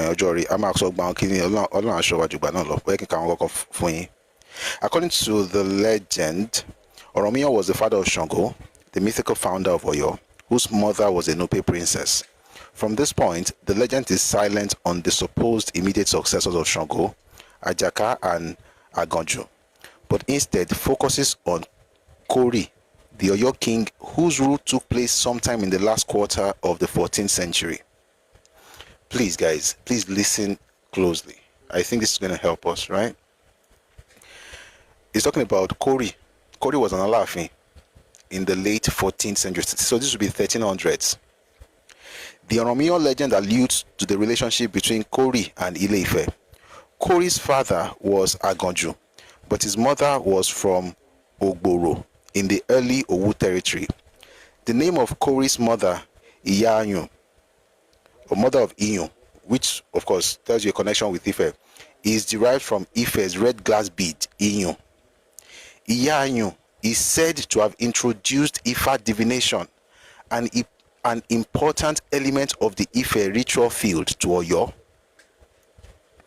All of this suggests that Ile-Ife and Oyo did not only develop diplomatic and commercial relationships in the late 14th century, the relationships also involved the incorporation of Oyo into the Ife ritual field through the cult of Ifa. Kori's reign appears to mark a pivotal moment when Oyo became the last major kingdom to be incorporated into the Ebi fraternity. This was close to the end of the classical period, and it explains why Oyo is regarded in Yoruba traditional history as the last of the children of Oduduwa, because it's a very young, among the older towns and cities in Yoruba land, Oyo is the youngest. Let's leave it for a second. If Ota is talking, Oyo will not say anything. If the Ekiti are talking, Oyo will keep quiet in terms of the formation of the cities. But here's the point. If you did not know about Kori and you didn't know anything about Iyanyu, you'll be telling everybody that there was nothing that's ever been done in Oyo without Ifa. But you would be wrong. You will be passionate. You will be passionate. You can insult all of us, but you will still be wrong. Now, people in their ignorance think that when you know the history of what really happened, it now means that Ifa doesn't mean anything. It's because you don't even know what Ifa means. If you really know what it is, that actually shows you that it was so important that it was introduced and it was accepted. It wasn't always accepted in Oyo, but it was a thing already in Ife by the time Oromiyan was going to Oyo. And when Oromiyan went to Oyo, he was not going as an evangelist. He did not carry Ifa on his head and say, everybody, you must accept it. No, he went there to fight and conquer, and he did, and he created a city. The religious structure of the place, or the religious identity of the place, eventually began to, evolve. And that's why I said this is our history that we have reduced everything to. It's a religion, it's a spiritual, it's a kingdom. We are shortchanging ourselves as Yoruba people. And I know what I'm saying, maybe it may sound somehow to us, but please do me a favor. As I mentioned the books, please read them. And again, remember, the books are not superior to the legends of the people. The books contain the legends of the people. And I'll say this, there is no deity. And I'm saying this with all confidence. And I know that, I'm not saying this. There is no deity in Yoruba land that has not been written about. Tabati riwe loku. Our own job, and see, our blessing as Yoruba people, let me tell you the way we are missing. Our blessing as Yoruba people is that these things are there. We just need to learn and understand what they are. Let's not act like I want to about to nitan. And it's not just what they are saying, is what is also written. This is 2025. This is not 1804.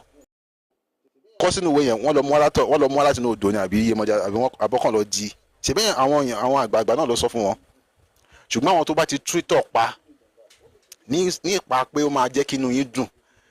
Now, if you believe history based on that, what makes you different from the Benin and Igbo people who are creating history and insulting you? In other words, whichever history makes me feel good, I'll take it. This is more solid. I'ma go deeper into it, into the evolution of Ifa, the connection of Ekiti and Ife, and how it spread into different Yoruba spaces. It wasn't always in every Yoruba town. And guess what? What I'm saying right now, that's what Babalawos will say. I'm not talking about the ones that want to make you happy. I'm talking about the real Baba.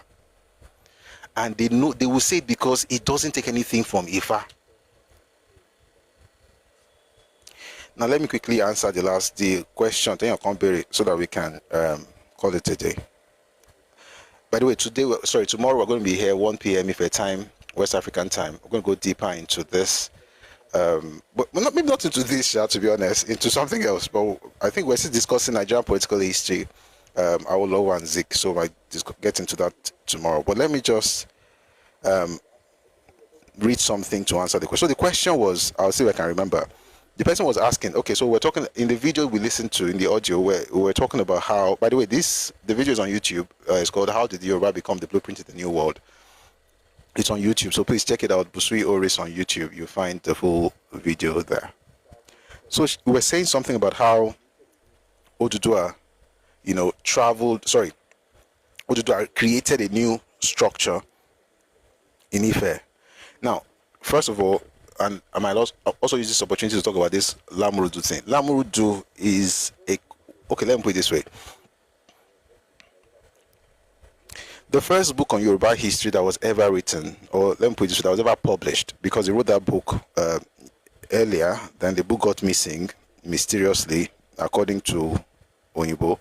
He said the book was missing, so his brother had to rewrite portions of it. The man who actually wrote the book is Samuel Johnson. His brother is Obadiah Johnson. They are both Oyo men. Why do they have those names? Because their parents were taken as slaves, but they were rescued by the British and settled in Sierra Leone. And there they gave birth to their children. The children grew up, became ministers, Christian ministers. And then when they eventually returned, the older brother wanted to write something like History from Yoruba. So Samuel Johnson published that book in 1921. You can get that book on Redomi Books. And by the way, the books from Redomi can be shipped to you anywhere in the world. So the history of the Yoruba people, or history of the Yorubas. So when he wrote that book, he mentioned something that I think has now plagued us. The idea of Lamur. There's some things that Samuel Johnson's book is fantastic, but there are some things that are not exactly what he said. And the reason, of course, is because historians, his book is very important in Yoruba history, so we don't jettison it or talk down on it or disparage it. However, we also don't just say it's right because he wrote it. Okay, so if you write about people that you did not ask questions, you didn't research their place, you just wrote what you thought, nobody's going to take you seriously. Which was where, when he was talking about Ife and the whole thing about Oduduwa, all those things did not happen. That's what he believed. He did not ask anybody in Ife on those things. By the way, let me read some to you from Stephen Banji Akintoye. This book is called A History of the Yoruba People. Take a listen. Please pay attention. I'm going to read this. I'm going to go back and talk about the Lamurudu thing. So he says here, Kini po. Imo binu.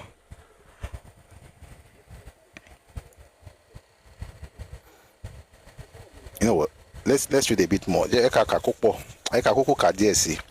son of Yoruba emigrants liberated slaves returning home from Sierra Leone in the 19th century. Okay, so he was talking about this whole thing about Middle East. We're from the Middle East, we are connected to Lamurudu, and we're from Mecca. All those things came from somewhere. Those things came because maybe you don't know, or maybe you even know. But please get that book. I think it is a very fine book, right? In parts where it's fine. That book is a very important book, but we know those things because of Samuel Johnson. Samuel Johnson, interestingly, was also quoting some monarchs. He was quoting a man known as, I'll go back to the book. He was quoting a man known as Sultan Bello, who was the grandson of Usman Dan Fodio. Sultan Bello was the Sultan of Sokoto. Anytime you go to UI, there's a hall there called Sultan Bello Hall. It was named after him. And it's one of the ancestors of Sir Ahmadu Bello. Sultan Bello was a Fulani man. And the Fulani had this very interesting thing where they would try to understand their neighbors. And in understanding their neighbors, they will sometimes even appropriate to them or whatever, what they think their history should be. So Bello said that story to a man, in the hearing of a man named Hugh Clapperton. Clapperton took that record, put it in his own book. Samuel Johnson read that and published it, and wrote it in his own book, quoted it. You hear it today and you think it's your history. The origin of that thing is Sultan Bello. It's not even Samuel Johnson. Sultan Bello said it, Clapperton received it and published it. I think I have Clapperton's book somewhere. Whenever we are ready for these sessions, I'm going to explain those things. And then Samuel Johnson quoted those things. And we now keep shouting Lamuruzu. There's no Lamuruzu in Yoruba history.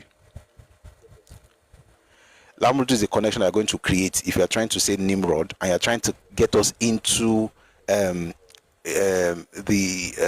understanding of the world from the perspective of Sultan Bello, who was using the Arabic literature to explain our origin. It's similar to what the Igbos are doing today by saying that they are the descendants of Eri in Genesis 46. That's why I say to people that, who is this? A people who were prophesied to lose their identity, Israelites and also taken as slaves. What's wrong with people now? What's wrong with black people? Is this a curse? I am not Israel. I am not a slave. My grandfather, seriously, at this point, I'm going to, maybe not, it's not necessary. I'm not. I'm a king's kid. Literally, spiritually, biologically, everywhere. So please carry this thing, come out here, I beg. Sorry if you don't know what is happening. Somebody's typing funny things on YouTube. Where was I? The same thing this person and his other people are doing today, saying that Yoruba people are somehow connected to the tribe of Ephraim. That thing, if you don't know what you are doing, you are taking us back about 200 years. Chanel, no, we are not the same. You are the descendant of slaves. I am from Ife. You don't know where you are from. I'm not from Israel. Just because we are both black does not mean we have the same history. It's like an Igbo person thinking we have the same history because we are both black. I mean, with all due respect, we don't. And that's Igbo, that's even close, let alone you who has this funny name. The point is,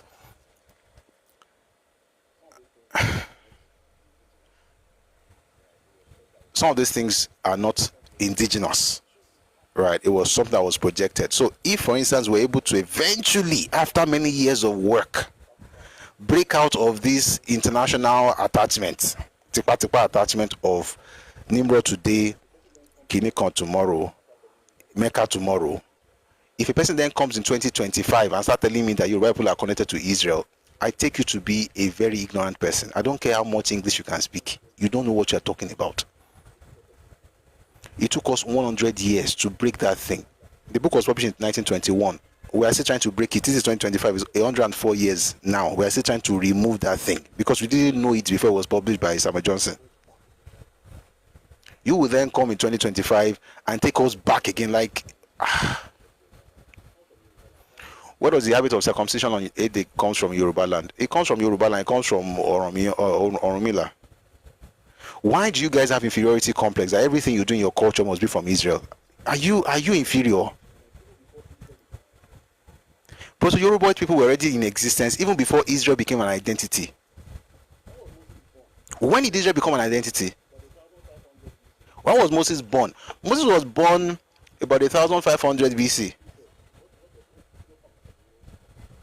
I don't care what Omokri said. What I don't care about what anybody said. We're not connected. Stop this thing. Are you inferior? What's this thing of what we are doing? We got it from Israel. Who says who? Have you ever thought about maybe Israel got it from you, or are you so inferior you couldn't have created something that they could copy 1,000 years ago? Please stop. I'm not being okay, man, do me, and I'm glad I'm not even on camera so that nobody's seeing how tight my face is. It's painful. Oh, we're doing something, we copy it from Israel. Oh, why are we doing 8th day? Why are we doing something? It's from Nimrod. What? What if he saw what my father did and copied it? That's what somebody said, Jebu people are Jebusites. What kind of nonsense is this? Jebusites you call, Jebu Garini. You are not big enough to be copied, but you are the one who is copying everybody. Why? Because you are inferior.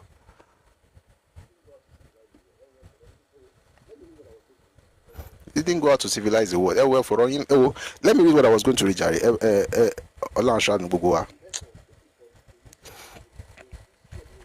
In much of the effort, this is from a history of the Yoruba people by Stephen Adebanji Akintoye. In much of the effort made during the 20th century to study this revolutionary era in Yoruba history, the general direction was to look for Oduduwa's roots in some distant foreign land outside of Africa, and to bring him as a conquering foreign prince to Ife. That direction was initiated by the Reverend Samuel Johnson in his famous The History of the Yorubas, which was written in the final years of the 19th century and first published in 1921. According to Samuel Johnson, Oduduwa was leader of a group which left Arabia in the Middle East as a result of clashes between Islam and the traditional polytheistic religion of the place, and which finally found its way to Yoruba land and established itself over Ife. Is not true.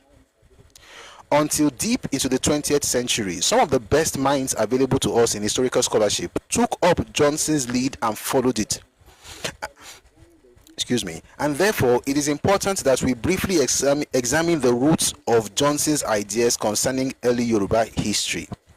A son of Yoruba immigrants, which were liberated slaves returning home from Sierra Leone in the 19th century, Samuel Johnson was educated for the service of the church. After elementary education in the CMS Mission School in Ibadan, he was sent for secondary education to the CMS Training Institution in Abeokuta, where he studied from the age of 16 until he graduated at 20 in 1866. He then returned to teach in Ibadan until 1882, after which he repeatedly featured in the peacemaking missions seeking to end the wars among various Yoruba states in the last 2 decades of the 19th century. The book, The History of the Yorubas, which he started to write in these years, was completed in 1897. At the training institution in Abeokuta, he had schooled under a German teacher named G.F. Buehler, who, while training his students as church workers, gave them a very solid grounding in ancient history, the history of Egypt, Babylon, Greece, and Rome. From such beginnings, Johnson developed a strong interest in the history and mythology of the Middle East. Moreover, Johnson's Yoruba land of the late 19th century was increasingly affected by the growth of Islam and Christianity, two world-shaping products of the Middle East. In particular, with Islam came the knowledge of Western Sudanese myths and legends through the writings of Muslims of the Western Sudan, including Hausa land, especially some of the writings of Sultan Bello of Sokoto, which contained some Sudanese myths about Yoruba origins. Above all, the 19th century was in Europe the golden age of the study of the history and civilization of ancient Egypt. The ancient Egyptian writings had just been deciphered, and the expanding knowledge of the wonders of ancient Egypt was creating great excitement in the world of scholarship. The writings of the emerging class of literate Yorubas were commonly laced with Egyptian and Middle Eastern references, analogies, and mythology, a practice apparently regarded then as a mark of erudition. As a reading of the Lagos newspapers of the time will abundantly show. All these influences combined to shape much of Johnson's The History of the Yorubas, and to account for his linking of all important details of early beginnings of Yoruba history to the Middle East. Thus, Oduduwa became a personage from the Middle East. I'll explain all this to Renchi Timbatikaton. Oduduwa became a personage from the Middle East, and Oromiyo's migration towards the north. Oromiyo's migration northwards to the Niger country became a journey with the Middle East as its intended destination. Indeed, the influence of Middle Eastern mythology pervades most of Johnson's early history chapters, all the way from his preface. In contrast, his accounts of the history of the Oyo Empire were assembled from oral evidence he collected in places like Oyo and Ibadan, where memories of disintegration of that empire were still quite fresh.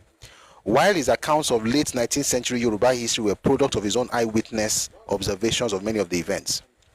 Fortunately, while much effort was being expended in following Johnson's ideas about the beginnings of Yoruba history, there existed all around us in Ife and other parts of Yoruba land an enormous wealth of traditions as well as evidence in the Yoruba political system and surviving practices and rituals about Oduduwa and his era. Ultimately, a different direction in the study of Yoruba history developed. As part of a more scientific study of African history in general, which focused on the indigenous evidence as well as other source material for the reconstruction of early Yoruba history. Consequent upon these efforts, we now stand able to lay aside with respect the Johnsonian hypothesis about the origins of Oduduwa and of the Yoruba. All who study the history of Ife and of the Yoruba people are now generally agreed. They are now generally agreed that the great political changes which began in Ife in about the 10th century were indigenous in their origin, in their unfolding, and in their dramatis personae.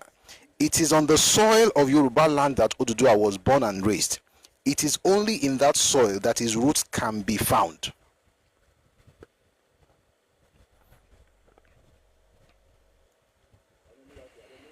Dissect Bible, please do it. I just hope you know what you want to dissect, because some of us can. If you want to do it, do it. But from what you wrote now, I can tell you that you don't know the Bible. You just said, I beg, we will not begin Bible dissecting. We will not begin dissecting Bible today. Otherwise, many go vex, go join Ogboni from here. That means you don't know the Bible. And number two, you cannot join Ogboni. You can only join Reformed Ogboni. If you read the Bible in order to look for reasons to fault it, you will find a lot. That's why it doesn't take a lot to find faults in any religion. Anybody can do it. Because it's a combination of what you think should be there and the evidence you are looking for. In other words, he was in Berea. The Bible says that the people that listened to Paul, they went back to check if the things he said were so. I thought on this particular verse one time, and I said to people, I said, they went to check their Bibles to be sure if what Paul said was so.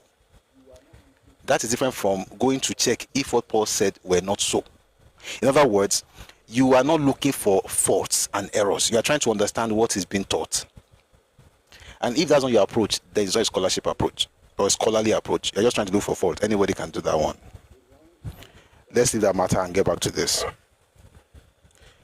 A line in this document that I find very, very helpful is where it says, we will, with respect, it says we can now able to lay aside with respect the Johnsonian hypothesis about the origins of Oduduwa and of the Yorubas. Everything, let me tell you something. I can divide story of the history of Yoruba people, the first one, into, let's say, four parts. The first part that has to do with Yoruba words, Yoruba culture, and things like that, it works. The second part is the one that has to do with Yoruba history, early Yoruba history, Oduduwa, Ife. And then the third part has to do with Oyo history.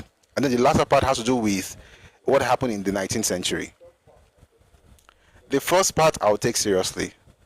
The third part I'll take seriously. The fourth part I can take seriously. The second part I don't care for it that as much. You know why? What he did with Oyo was to ask the Oyo people questions about what happened in their history before he was born, and then he wrote that thing down for us. When he came to Ife, he was writing Egypt and what Sultan Bello said. He didn't go to Ife to ask any questions. There is no way you are going to go to Ife in the 1890s and ask them, what's your history? And they're going to mention Lamurudu. It doesn't exist in our history. It doesn't. It didn't. It doesn't. It will not. It just only when you're looking at pseudo history that you bring up his name. And then the question that person asks, did Oduduwa travel and get these things from abroad? They are saying that the political evolution happened locally.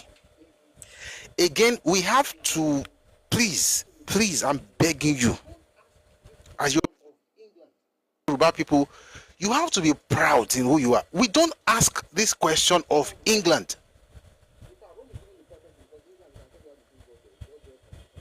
or of Rome. In fact, Rome is even the perfect one, because England, we can tell you how the thing got there. It got there from different sources. With England, you can talk about the Roman influence, you can talk about the influence of the Vikings, you can talk about the influence later on of the French, the Norman invasion. But let's even talk about Rome. How did Julius Caesar get his ideas?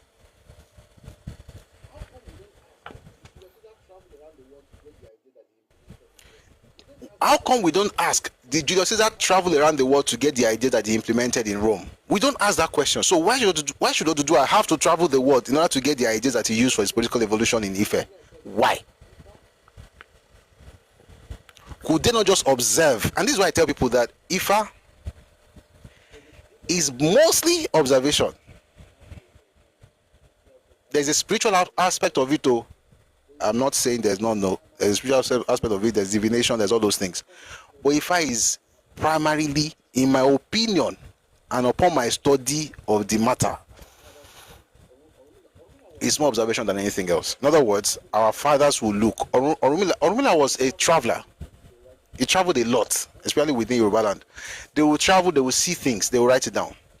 When I say write it down, I'm saying in their mind, of course. You get the point. They will record it somehow. They will extract the lessons. When we are ready for it, we are blessed to have books by Ifa priests and professors and all kinds of things on Ifa. And let me tell you something. If I begin to have sessions on Ifa, on the books we have, we cannot exhaust it in 5 years. And I'm not exaggerating. So we are blessed to have those elders who have chosen to write things and left those things for us, and it's for our own benefit. The point I'm trying to make is that if you observe, after a while you can evolve. If you observe, you will evolve. In the book of Proverbs, the writer says that you should observe the ways of the ant. Think about that for a second. It says, observe the ways of the ant. You know what? We don't go church. May I read something for you? I beg. Give me 1 second. I want to read to you, and then I want you to think about it, and then ask yourself if in all the wisdom of Orunmila, you would not have thought of these things. Mambo. Kini wow. Mambo. So tomale rokini yi ni yeah, it's in Proverbs. Good. Mbo. Proverbs chapter 6. You now think about it like, if they're telling you this to observe the way of an ant from ancient Israel, and you had a situation in Yoruba land where you had a school where people are taught Yoruba philosophy 1,000 years ago, and they'll be in the school for about 7 years, do you really think they will not have thought about this thing? Roy, hello, Pajen. Let me read something to you. My son, this is Proverbs 6. My son, if you become shorty for your friend, okay, let's go straight to the one that I talked about. Okay, verse 6. Proverbs 6, verse 6. It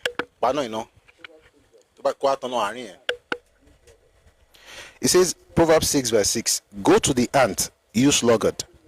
Consider her ways and be wise, which having no captain, overseer, or ruler, provides her supplies in the summer and gathers her food in the harvest.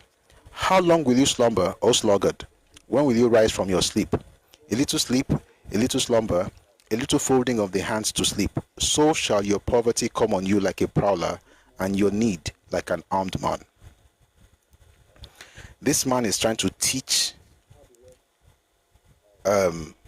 structure, hard work,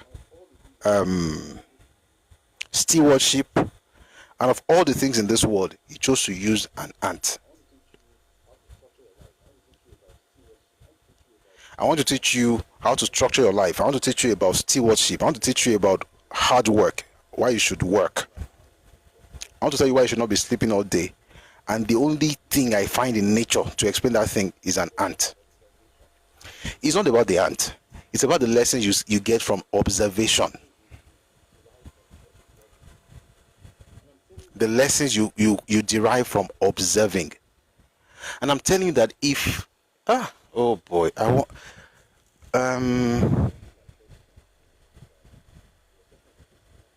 you see, Ormila said something was talking about Ogun and his wife, and he mentioned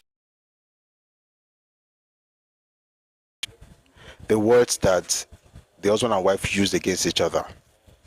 And then he used that to explain something about how marriages should work and the power of words. The sad part is that if I get up now, the book is inside. I don't know if you guys would mind. You know what? Let me see if I can find it. The point I'm trying to make is this.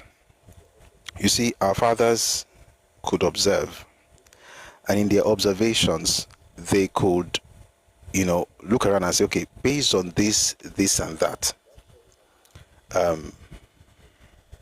a skull was found. That skull is not a human skull, it's prehistorical. That is not a human, I hope you know it's not Homo sapien. When you read the Iho Ileru story, please be reading it in full. I'm not the person you are going to throw things at and say, how can you reconcile that with Yoruba and the Christian? I'm sorry if you don't see what's happening on TikTok. Somebody is saying, yeah, we found there's a skull in Yoruba land. It's 14,000 years. I've known that story for years.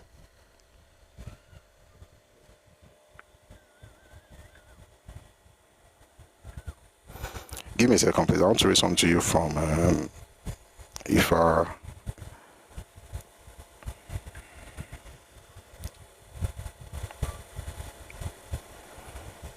I ask you right now that you should use Ifa to explain to me why you believe what you believe, I can assure you, you will not be able to say one word. I don't even have to think about it.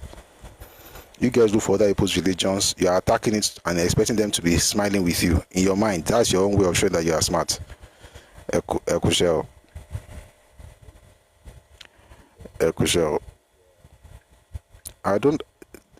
Me personally, I don't do social media clothing pay. Apologies, this apologetics. I don't do social media apologetics, because most of you who once you start something is by mentioning that why are you a Christian based on this, I know you are not serious. And the second question you're asking is not actually showing you to be a very wise person. You're asking me which animal owned this skull. Go to Ilerugo and ask them the animal that owned the skull.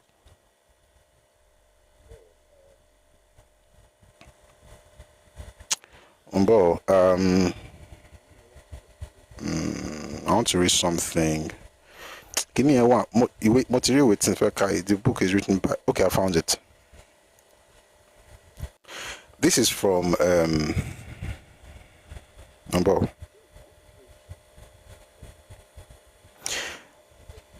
want to show you something, okay? And then you can now draw the parallel if this thing has anything to do with how people can also build a political structure in Yoruba land. Orí burúkú kì í wú túlú, a kì í dá ẹsẹ̀ aṣiwèrè mọ̀ lójú ọ̀nà, a kì í mọrí olóyè láwùjọ, adíá fún mọ́bówú tí í ṣe obìnrin Ògún, orí tí ó jọba lọ́la ẹnìkan ò mọ̀, kí tọkọtaya mọ̀ pera wọn ní wèrè mọ́, orí tí ó jọba lọ́la ẹnìkan ò mọ̀. I'm going to read the context. It says here, the shape or size of a bad head may not be different from that of a good one. The type of Ori chosen by the way, what I just read now is from Odifa. The type of Ori chosen by a particular person remains unknown to him and to all other men. It is Orunmila alone, as the only witness of the act of the choice of destiny, who can tell what type of head each person has chosen. Hence, the need for every person to consult Orunmila. So he says again, I'm going to read.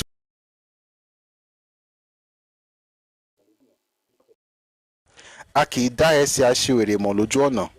If you look at the footpath of a fool, you would not be able to distinguish whether that footpath you're looking at or the footsteps is the footstep of a fool or of a wise person. I'll take it again. Ó ní orí burúkú kì í wó túlú. A kì í dá ẹsẹ̀ aṣiwèrè mọ̀ lójú ọ̀nà. A kì í mórí olóyè láwùjọ. Adé á fún mọ́bówú tí í ṣe obìnrin Ògún. Orí tí ò bá jọba lọ́la ẹnìkan ò mọ̀. Kí tọkọtaya ó mọ̀ pera wọn ní wèrè mọ́. Orí tí ó jọba lọ́la ẹnìkan ò mọ̀. They are trying to talk about Ori and they are using marriage. So what do you see from that thing? This is why I said, and by the way, this is from Wande Abimbola, Professor Wande Abimbola, and he put the interpretation: a bad head does not swell up. Nobody knows the footprint of a madman on the road. Nobody can distinguish the head destined to wear a crown in an assembly. If a divination was performed by Mobowu, who was the wife of Ogun, the head that will reign tomorrow, nobody knows it. Let husband and wife stop calling each other names. The head that will reign tomorrow, nobody knows it. They are talking about Ori, Ikmi, destiny. And is linking this with what happened in the marriage of Ogun and Mobowu. And why did he do that? Obviously, because they had issues where they were insulting each other. All of us ó ní adíá fún Mọ́bówú tí í ṣe obìnrin Ògún, orí tí ó jọba lọ́la ẹnìkan mọ̀, kí tọkọtaya ó mọ̀ pera wọn ní wèrè mọ́. By observing what happened within that marriage, they could pick something that could be used for the society. It's the power of observation.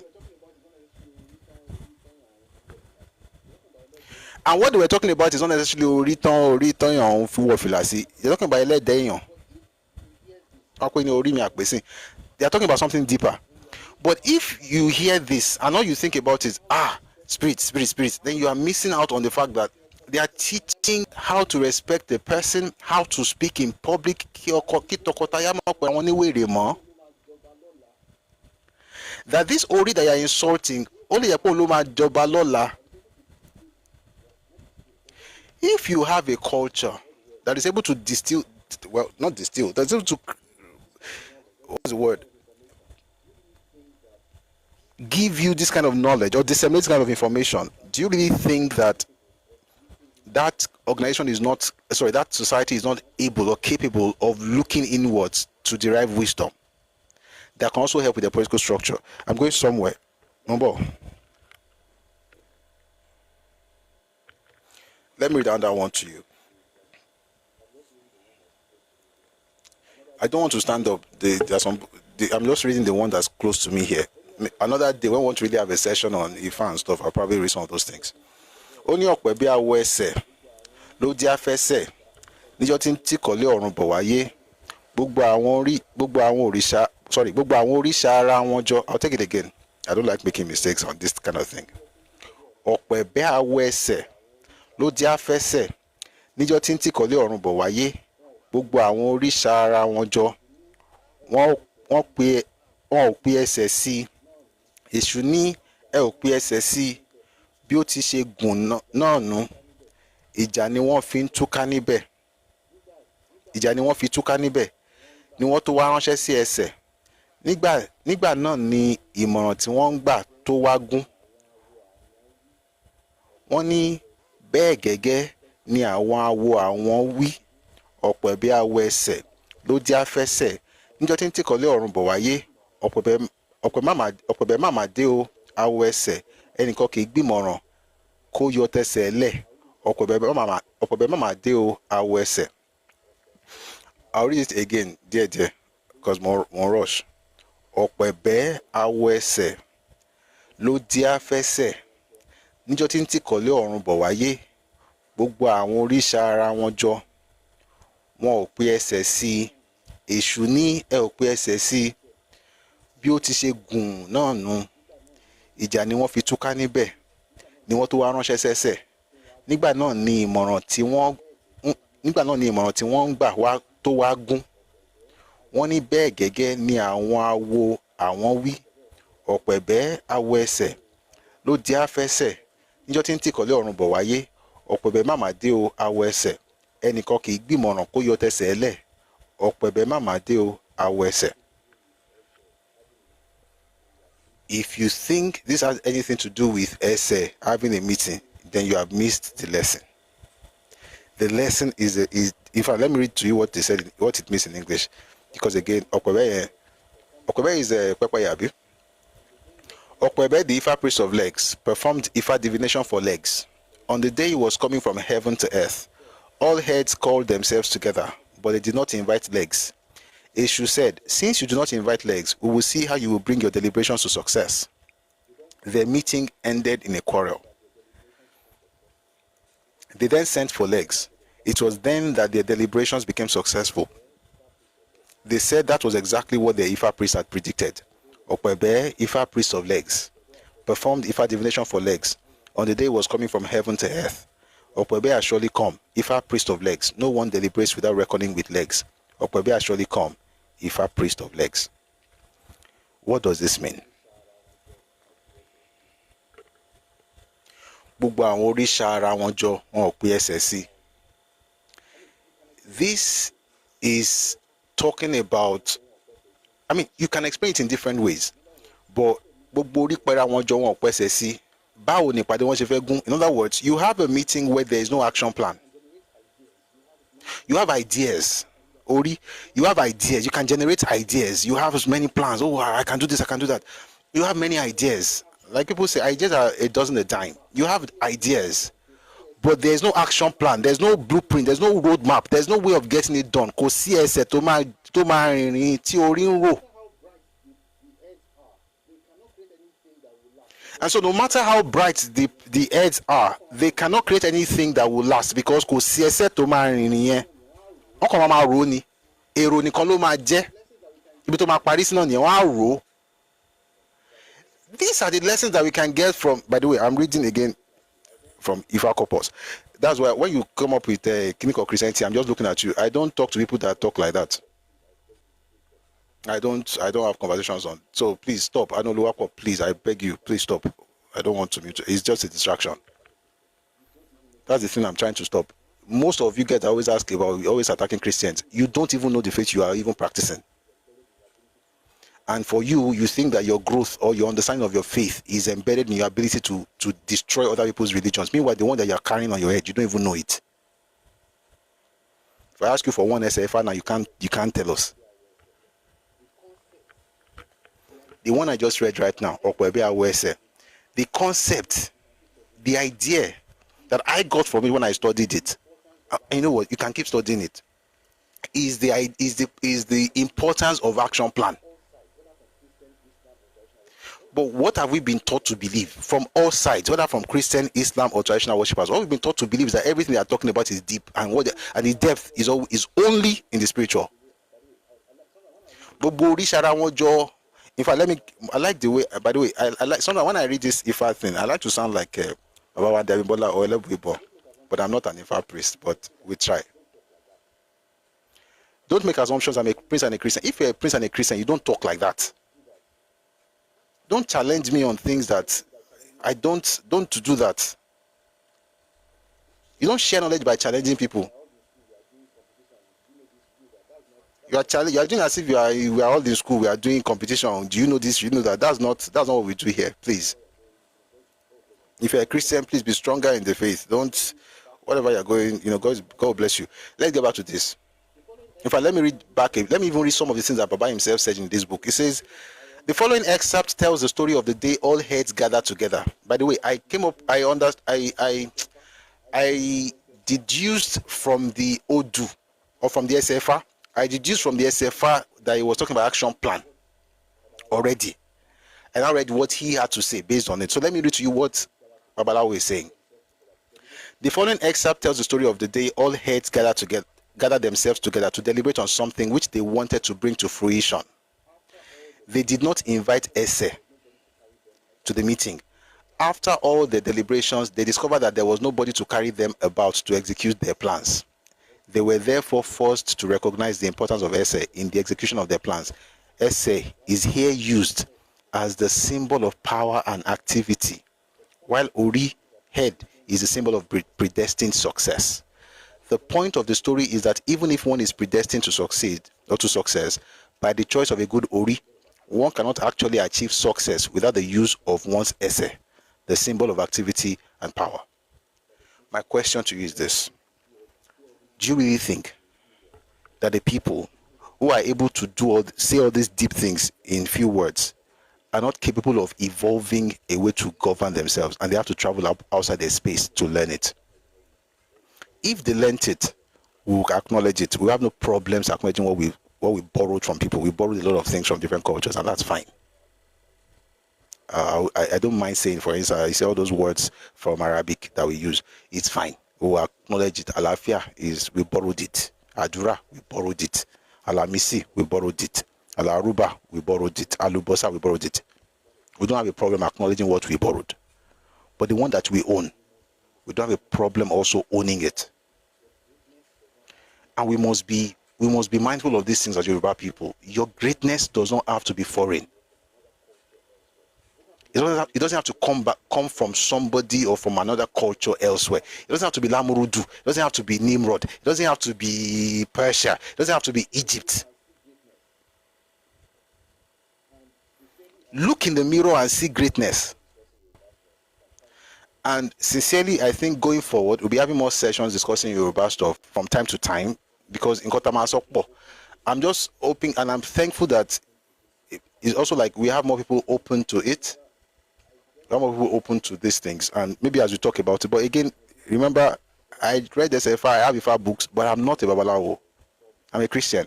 But I have interacted with Ifa for more than 20 years from a scholarly perspective or scholarly angle. And it started while I was in uni. So when a person comes and challenges, I don't like it. So if I've learned something for more than 20 years, and I usually just say more than, it's not 20, it's more. And I'm still learning it.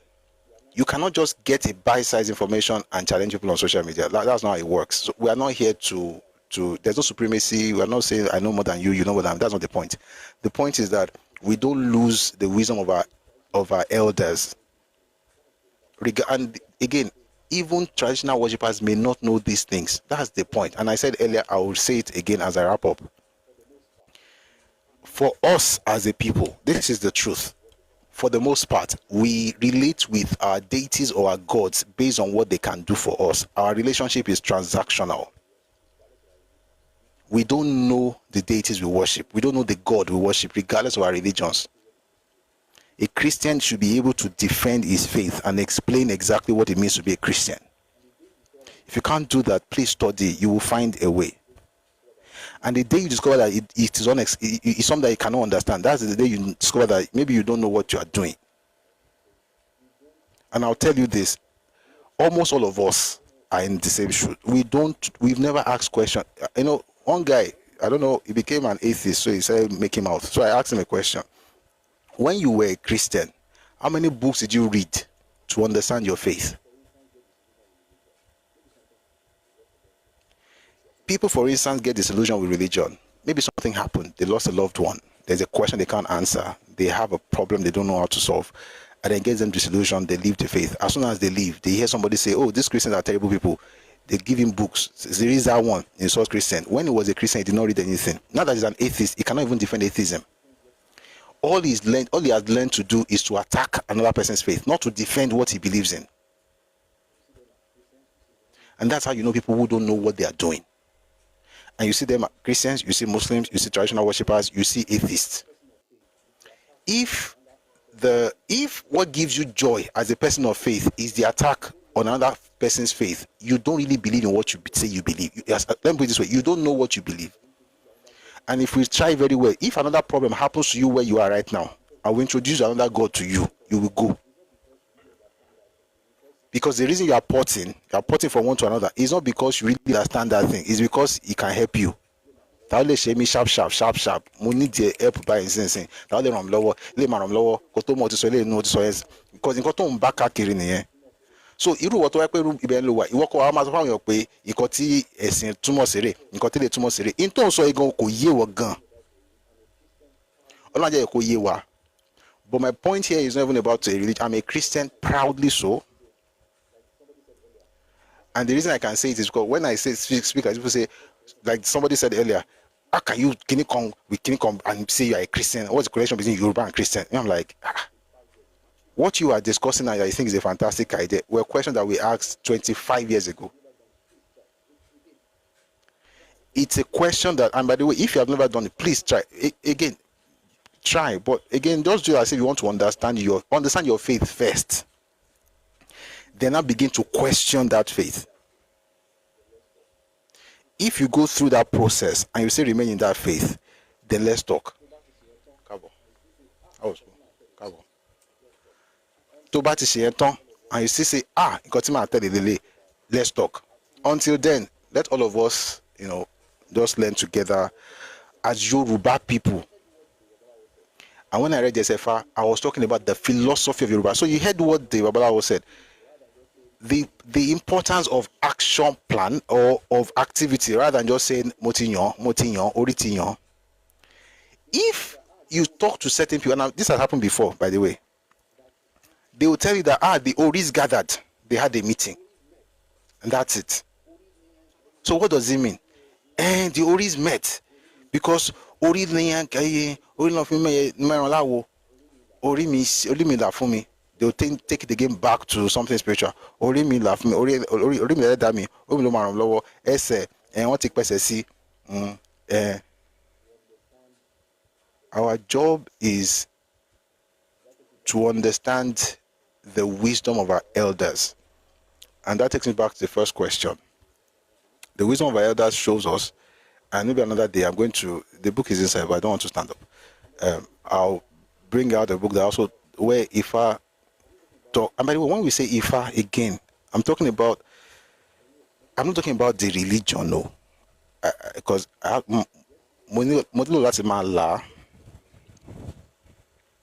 yesterday, I was watching a documentary on Greek philosophy. And I think it makes sense because I took philosophy class in school. There's Socrates, the evolution of Greek philosophy is Socrates, Plato, Aristotle, right? What we know today to be Socrates' works were not written. Socrates did not write anything. Socrates wrote nothing. What we say he wrote is what Plato told us he wrote and what Aristotle also says he wrote. Aristotle was Socrates' disciple. Plato was Aristotle's disciple. Orunmila is like Socrates. That's why I like the book by Professor Sophie Oluwole, Orunmila and Socrates, two patron saints of classical philosophy. He also didn't write a book, but he had disciples. He had 16. When I talk about Orunmila, guys, what I'm talking about is the Yoruba version of Socrates that I studied in school. I'm not talking about a deity, even though I recognize that, but that I'm not looking at things from the religious perspective. And I'm saying that because if that's how you see things, trying to understand that I respect your view, but that's not how I'm understanding things. I'm doing something. My goal is to get everybody to embrace Yoruba philosophy to the point where they can use it for their own benefits, just like them Awo did. Awo was a Christian. But when he was going to start king, they called it Egbe Omodudua. Why did he do that? Why did he have to invoke that idea in the minds of people and by using Odudua? Why? Why didn't he just say something different? Why didn't he use Orunmila? Why not Obatala? Why Odudua? These things are deep. And it's something that I think they've done so that we also can, step into their shoes. And as we share these things, right, take the lessons, If you have any questions, please feel free to ask. You can question what I'm saying, but please don't challenge me. Because once you challenge, you better really know what you're talking about if you're challenging, because that means that you are looking for verbal duel. So that means you have your own resources and I have mine. And you want to have, which I will never do on social media. Well, let me never say never, but I'd rather not do on social media. I've tried it before and it was just a waste of time. So, but you can question it. You can even say it's not right there, but you have to bring your own proof, to let me know where I'm wrong, and then you can teach me, and then I will learn from you. I'm open to that. But please, let's not challenge each other. And let's never challenge each other on basis of religion. Because most of us, I go on platforms. There was one time they were doing Christian versus Muslim. Me, I did not know. I thought we were all Yoruba. But no, also come back with okay. This was took by deal. But no, also come back with okay. Got the Bible sorry. You got the Quran sorry. Àwọn Bible yìí mo ní èmi náà pé Yorùbá kí n là ń sọ nígbà pé Yorùbá wà èmi ò mọ̀ pé so now to break something down when I was like ṣé bó ṣe rí nìyẹn mo ní bó ṣe rí nìyẹn ọ̀rọ̀ Paul náà sọ ó ṣe báyìí mo ní kí lẹ́yìn mọ̀ pa Paul ó di gbó ó di wọ́n. It's the same thing. Kí la mọ̀ pa Paul, kí la mọ̀ pa Muhammad, kí la mọ̀ pa Ọ̀rúnmìlà. Ó bá di pa fe mo ní you can argue ni, but I gave them some time, sha. When they were tired, they dropped me because anyway, they did what they did. They brought him back later. Then somebody apologized and then went on and on again because people studied other people's religion in order to castigate it. They did not study their own religion in order to understand it. So all this strength in so I would watch stuff on Ife and watch stuff on Islam and watch stuff. I don't even have the time. Like, I'm not an apologetic by profession, but I can defend my faith. I studied it. But if you can just appreciate stuff, but be grounded in what you believe. If you are grounded enough, you will not have the time to be fighting people all over the place and be shouting, Kinikon is foreign religion, which is why I'm going to end this thing. There is no foreign religion. Yoruba is as traditional as any traditional religion. You may not agree, that's fine. But the reason you don't agree is probably because you don't know certain people. You've not heard of Cole. You've not heard of Mojalak Baby. You probably don't really understand the works of Reverend Ransom Kuti. You don't know what happened in the African church, Breadfruit in Lagos. You don't know what they've done since 1901. Maybe you've heard of Moses Orimolade, but all you see is people wearing white. You don't understand the cultural evolution in that religious worship. You see Celeste on Bata, but you don't understand the place of culture in that faith. And I'll end by saying this. Go to CNS. I was born in CNS, by the way, and I'm proud of it. I am not a CNS member, but I was born in it, and I'm a CNS. Although I've not been a CNS member since the 90s, but I'm proud of that heritage. It's a blessing, right? But in good faith, do you really think that what you will see in, let's say, Sacred or Ayonio is what you will see in Church of England? What's the difference between Sacred CNS and Church of England? This is not about saying somebody did something. It's not about everybody demonize everything. Babati, there was a generation before the generation you're talking about where they dealt with Christians in Yoruba land. This is not the time to say it was our older generation demonize something. What they went through in the hands of some people, they don't talk about it. That's why. Guess what? That one too is recorded. We are Yoruba people. We don't play is that person's fault. It's called what the person did. If that person also, and by the way, I'm not even making things up. The traditional worshippers also dealt with Christians and Muslims in Yoruba land. Nobody talks about that one, This demonization that they are talking about, that one came later.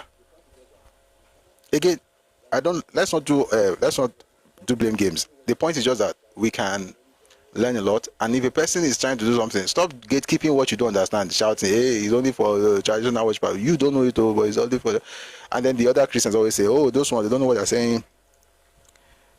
The people that made me get interested in these things, they are reverends.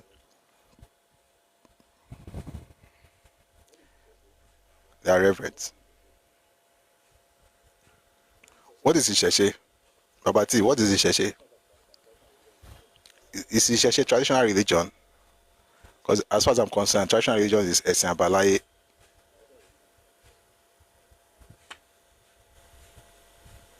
Traditional religion is not Isheshe. Somebody says, in the scheme of things, as Ajayi Crowder contributed positively or negatively, it has contributed more positively than anybody else. in the frame of religion, regardless of their religions. Isheshe is not culture. Asha is culture. Isheshe is traditions. Ajayi Crowther has contributed positively than anybody in the field of religion in the last 200 years, because he laid the foundation for everything we have right now, including for traditional worshippers. Just that people don't talk about it. And no, he never said Eshu was Satan. He never said it. He never wrote it. It's not even in the Bible. That Eshu is Satan. It's not in the Bible. This is why I just laugh when people start doing this thing. Eshu is not Satan. Eshu is not Satan. This is what the Bible says. Christians said it. That's not what he wrote in the Bible. That's not what is the Yoruba Bible.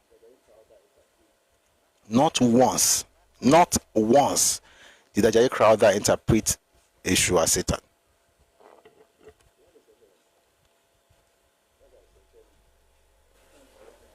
We have a session on that. That's why I said, Cherry, if people want to get you angry, they just take something and just whip up emotions. Before you know it, Yoruba people actually on boya. One day Ajayi Crowther is kinikon. Me, I'm like, what has my father contributed to Yoruba? We can read and write Yoruba language today because of that man.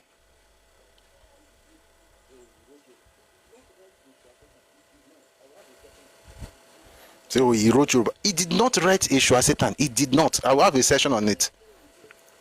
He didn't. The closest thing he did was once when he called something a me Eshu. The essence of a thing. And it was once. Every other translation was Satani.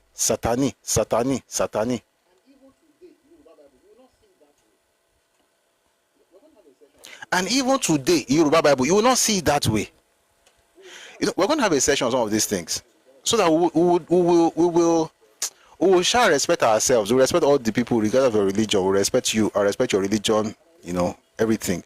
But we don't get all this. And I know that some Christians also have been extremists. Muslims extremists. We've seen them. Now we're seeing traditional religion who are extremists. But what I'm interested in is Yoruba, the philosophy of Yoruba people. And when we have these things where people just take something and take it out of context and start insulting, insult the Ajayi Crowther. I just want that. And to sort of kini baba ti fi sílẹ̀ nílẹ̀ Yorùbá. Meanwhile, irọ́ gan-an pa wọ́n baba.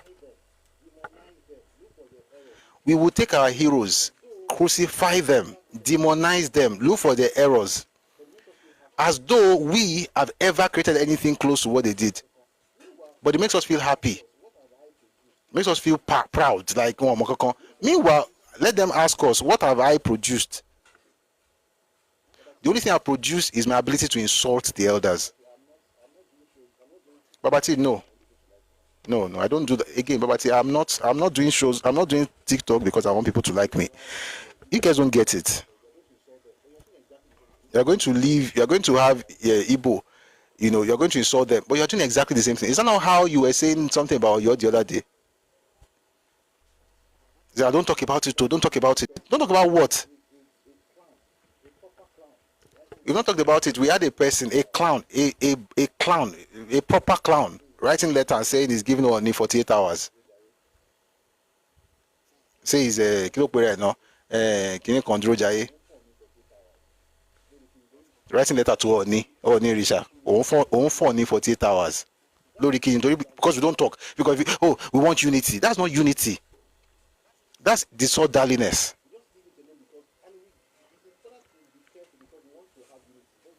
We just leave it alone because, it's important to be careful because we want to have unity. But unity without order is chaos. One day somebody just come and say, with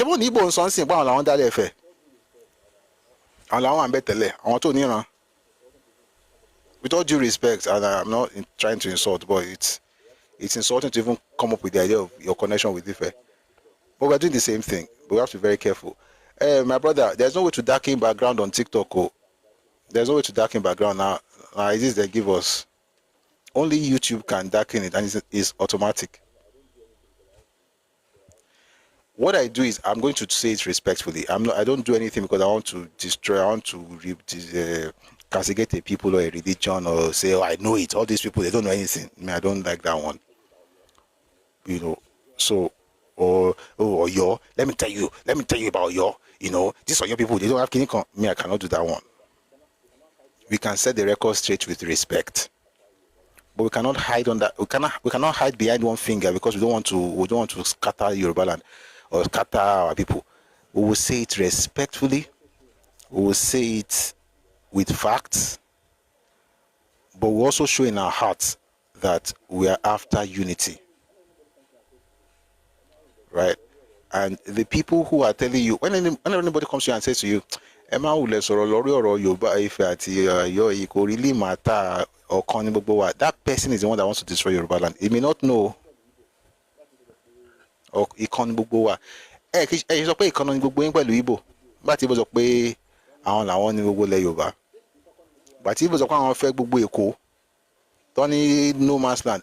Ṣé ìkan ní gbogbo wa ni?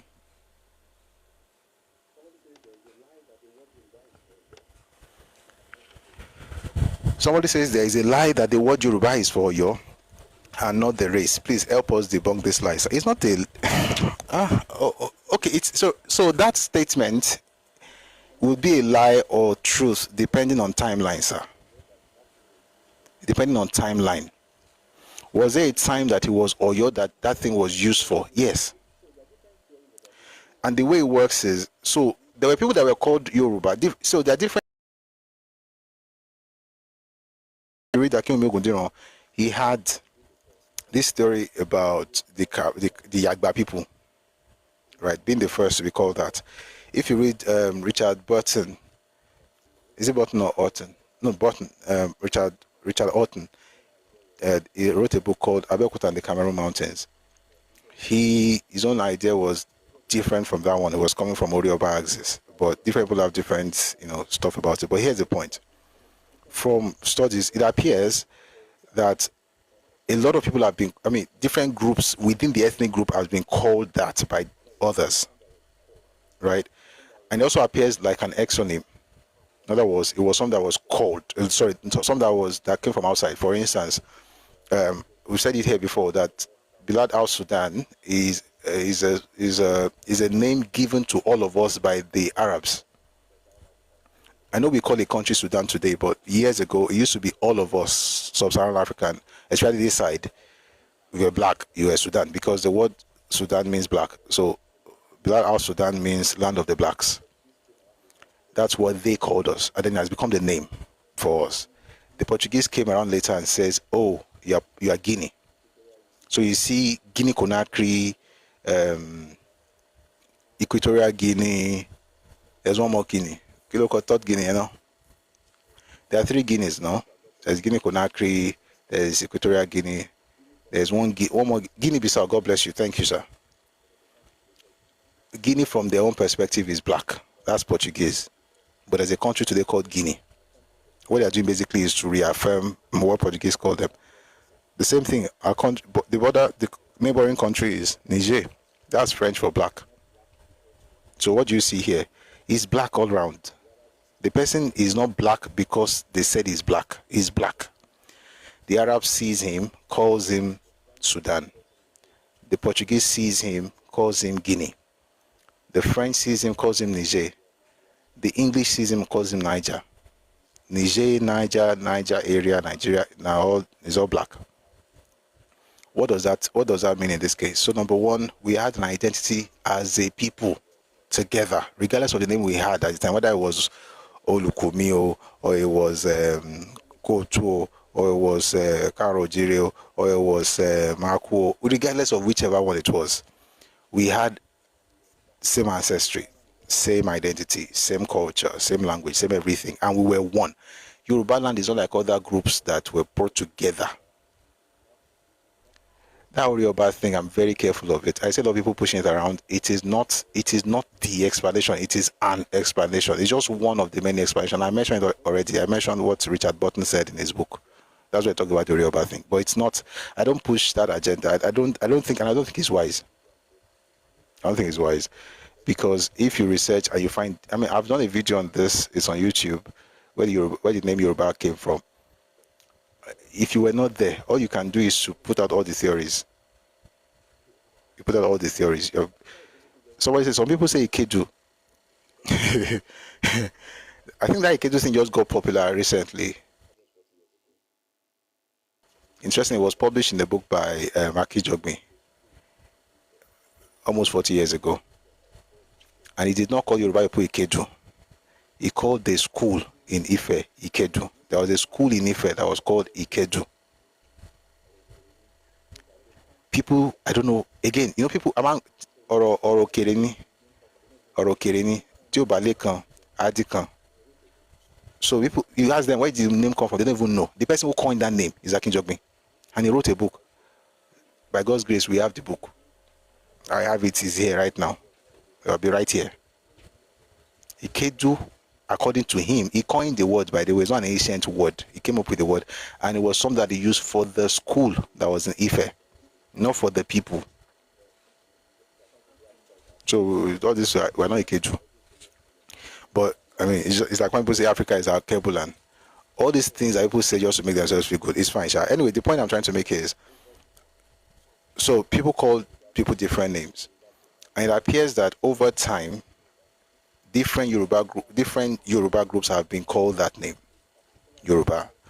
But at a particular point, a particular Yoruba group, Tayo, just like the one before it. So Ife Tayo in the 10th, 11th century and became so big for 400 years. So interestingly, a lot of people from that place are called Ife, not just from Ife town. A lot of people from our area are called, for instance, we go to Togo today, the place called Atakwame. The people there are Ufe people. Even today, there's a book by Akin Jogme as well. Even today, folks in Ekiti, Ondo, they prefer to be called Ife than Yoruba. Because they prefer to be called Ife to being called Yoruba.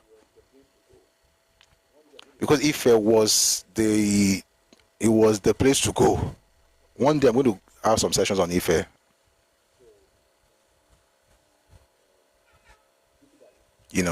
So the people that traveled, regardless whether you are Wori, they also call you Ife, because Ife Ndegbuwa. So if you, like I mentioned earlier, in Togo now, the people there are Ife. They didn't travel there because of Nigeria. They've been there before Yimbo. They are indigenous to that place. So nobody say they carry bag, come and say they won't go trade. They are indigenous to that area of Togo, Atakwame. They are Ufe people. So it appears, from what I've noticed, that from what I've researched, and I've mentioned some books, you can find this in Richard Burton's Abeokuta and the Cameroon Mountains. You can find this in the New History by Akinwumi Ogundiran. You also find it in Yoruba. There's a I think Yoruba was in the name or something like that, by Stephen Banji Akintoye. It seems that a lot of different groups of people have been called Yoruba, just like they were called Ife.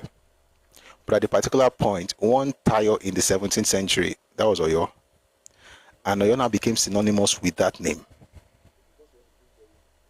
And so the name existed before the rise of Oyo, but because Oyo became very big and powerful, after the decline of Ife, Oyo became big.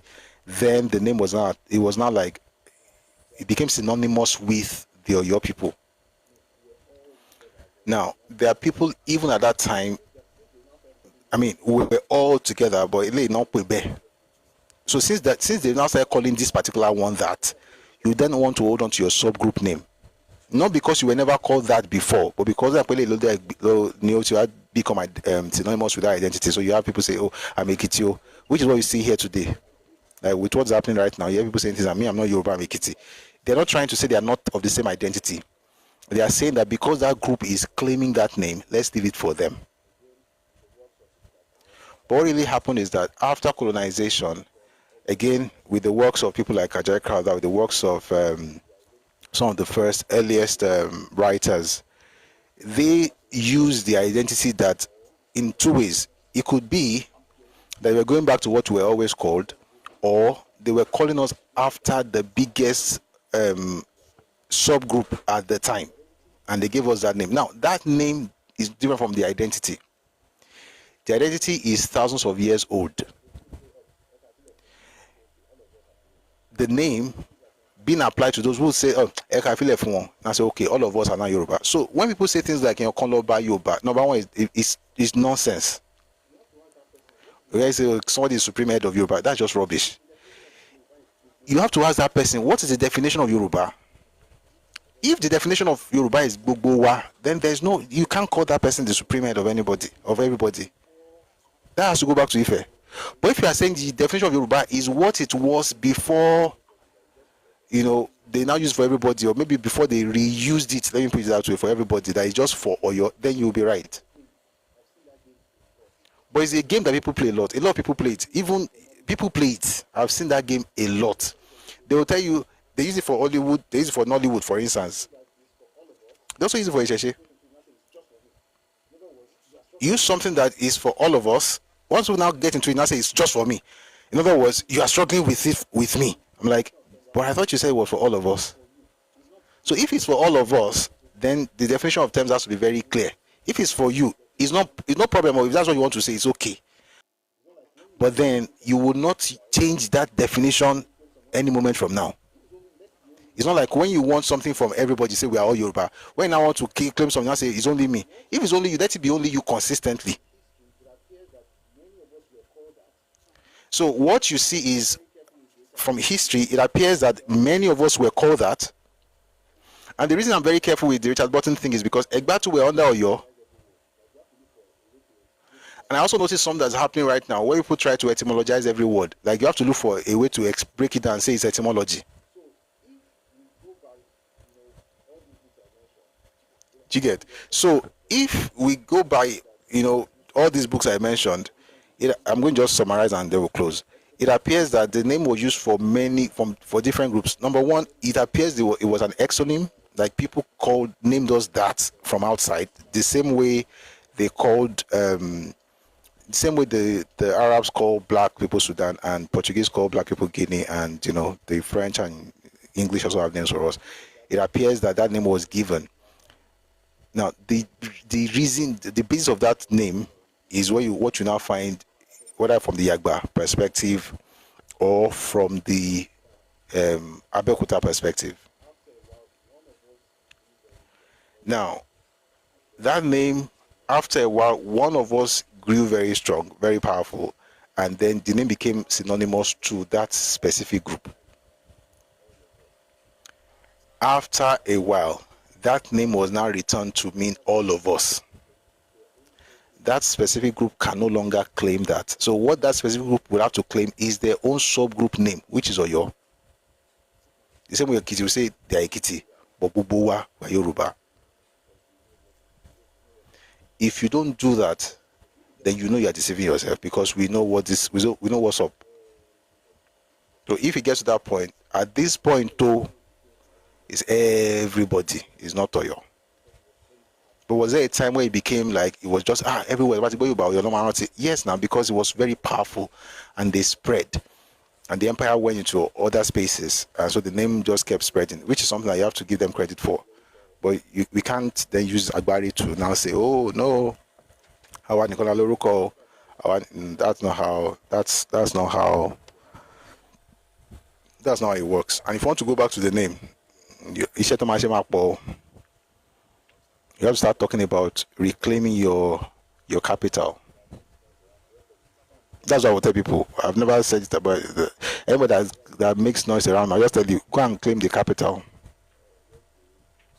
So where are you going back to now? Is it your Katunga? Or your Igbo? Or are we doing all of this in Oyo Atiba? Agoja? Where are we having this identity nomenclature change? Where are we doing it? Are we going back all the way? That's why I tell people history is very interesting, but be careful. If you don't understand it very well, stop shouting, I want to go back. Someone says, Ogbomoso and Ibadan ought not to have accommodated. No, I'm not going to talk about that one. Into my so Was Ìjẹ̀bú under Ọ̀yọ́? No, Ìjẹ̀bú báwo? Ìjẹ̀bú. Àwọn yé mi Ìjẹ̀bú. Àwọn yé mi Ìjẹ̀bú. Ó dẹ̀ ń dùn mí pé mi lè sọ Ìjẹ̀bú ṣá, mi lè fọ Ìjẹ̀bú. I love that language. Ọmọ máa sọ pé àwọn kọrin. Ìjẹ̀bú ò sí under Ọ̀yọ́ o. Rárá o. Náà á dà fún Adéjì. Rárá, Ìjẹ̀bú ò sí under Ọ̀yọ́ o. But Ọ̀yọ́ was very powerful at its height. And I think, that's acknowledged. But I think the one that's not acknowledged enough is actually Ife, and I'll tell you why. Because the other Yoruba people need to, because they always say Ife, but a lot of Yoruba also do not know, to be honest, that Ife itself was also an empire for 400 years, and that it's not something we're just making up right now. What they call it, Owande. A lot of the things that happened there have. So when it's time, we're going to do Ife, but we're going to be looking at it as our home, not as some people's hometown. Is my hometown, but it's the home for all of us. What of Dahomey? Yes, Dahomey was conquered by Oyo. But eventually they showed some of us paper, especially Amara Laro. There was even until 1850. Why you Baba Kutaja now? Dahomey. The war that Mama Ifeanyi Tinubu got involved in was with Dahomey. Àti pẹ́ ju bóyá ká ṣe lọ. Mo ní pàdé kan àwọn tó afẹ́jọ́ ṣe pàdé tí wọ́n ti dé. Nítorí náà a mọ̀ ṣe wọ́n ní ọ̀bẹ ní lọ́gì náà wọ́n máa ń pè náà. Ó ní ọ̀kọ́ tó máa sọ kí ni I think it was nǹkan bẹ tí kò wà báyìí náà. Ọ̀bẹ ní ṣe kí nǹkan àtẹ́lẹsẹ̀ abẹ náà wò. Ẹni tó bá ní ká má délé. Kola. No, surname Memowa. It's not Olawoyi now. Olawuyi. Yes, Kola Olawuyi. Obeni Beshu Atelesia Beno. And to body amount de la Nideba. G viral. It is well. I want to conquer Oyopo. Nupe sacked Oyo for about 70 years now. The same Nupe. Bariba did their own. Fulani did their own. But when it's time to talk about it, I'll talk about the history, but it won't be around this time, because if we talk about it now, we'll just talk about it as history of Yoruba people knowing Yoruba history when everything is settled. But I hope everything settles, because méjì la máa ń rí wọn láti àwọn ọ̀dọ̀ ẹni tó kọ lẹ́tà bú. Anyway, was Àwórì under Ọ̀yọ́? I think part of it was.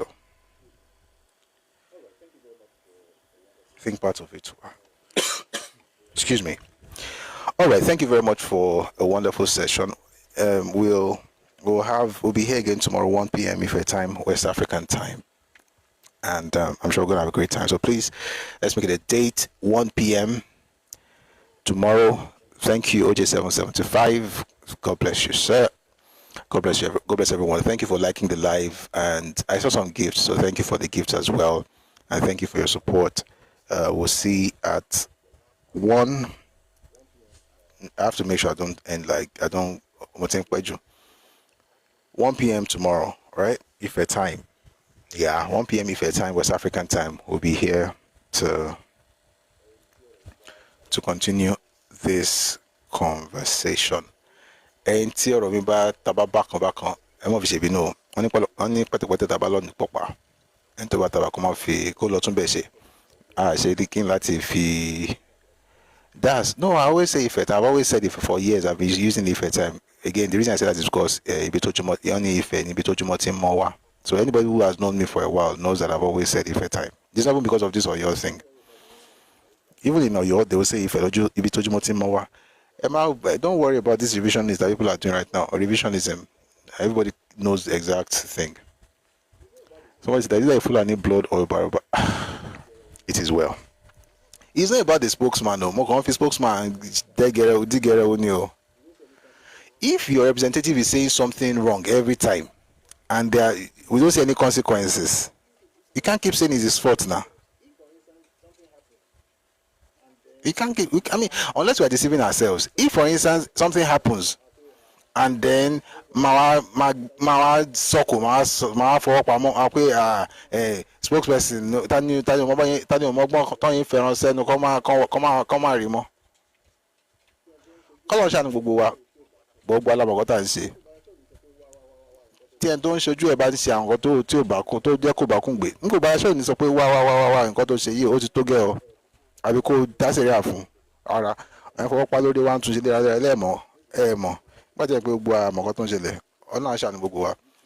we have to record today's recording on YouTube? Absolutely, yes. Once we are done, you'll be able to listen to it all over again. So YouTube, Busui Oris, you can listen to these recordings. Thank you very much for a fantastic session today. We'll be there. We'll be here.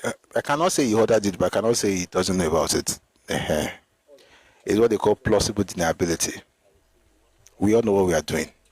All right. Thank you very much for a fantastic session. I will see you tomorrow, 1 p.m. Ife time, West African time. And hopefully we'll continue with Awolowo and Nigerian Constitution. But if we have time, we can also do Yoruba. Awanle bi awanle. Abeba ma so no. Awanle bi ako.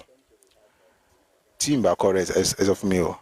All right, let's listen to our anthem. So we have the Nigerian anthem and Yoruba anthem, and then we'll close the live session. For folks on YouTube, thank you very much for being here. We're going to have to let you go so we don't have copyright issues with the songs. But thank you very much for being here. It's been lovely spending time with you today. See you tomorrow, 1 p.m. Ife time, West African time. God bless you. All right, for those of us on YouTube, on TikTok,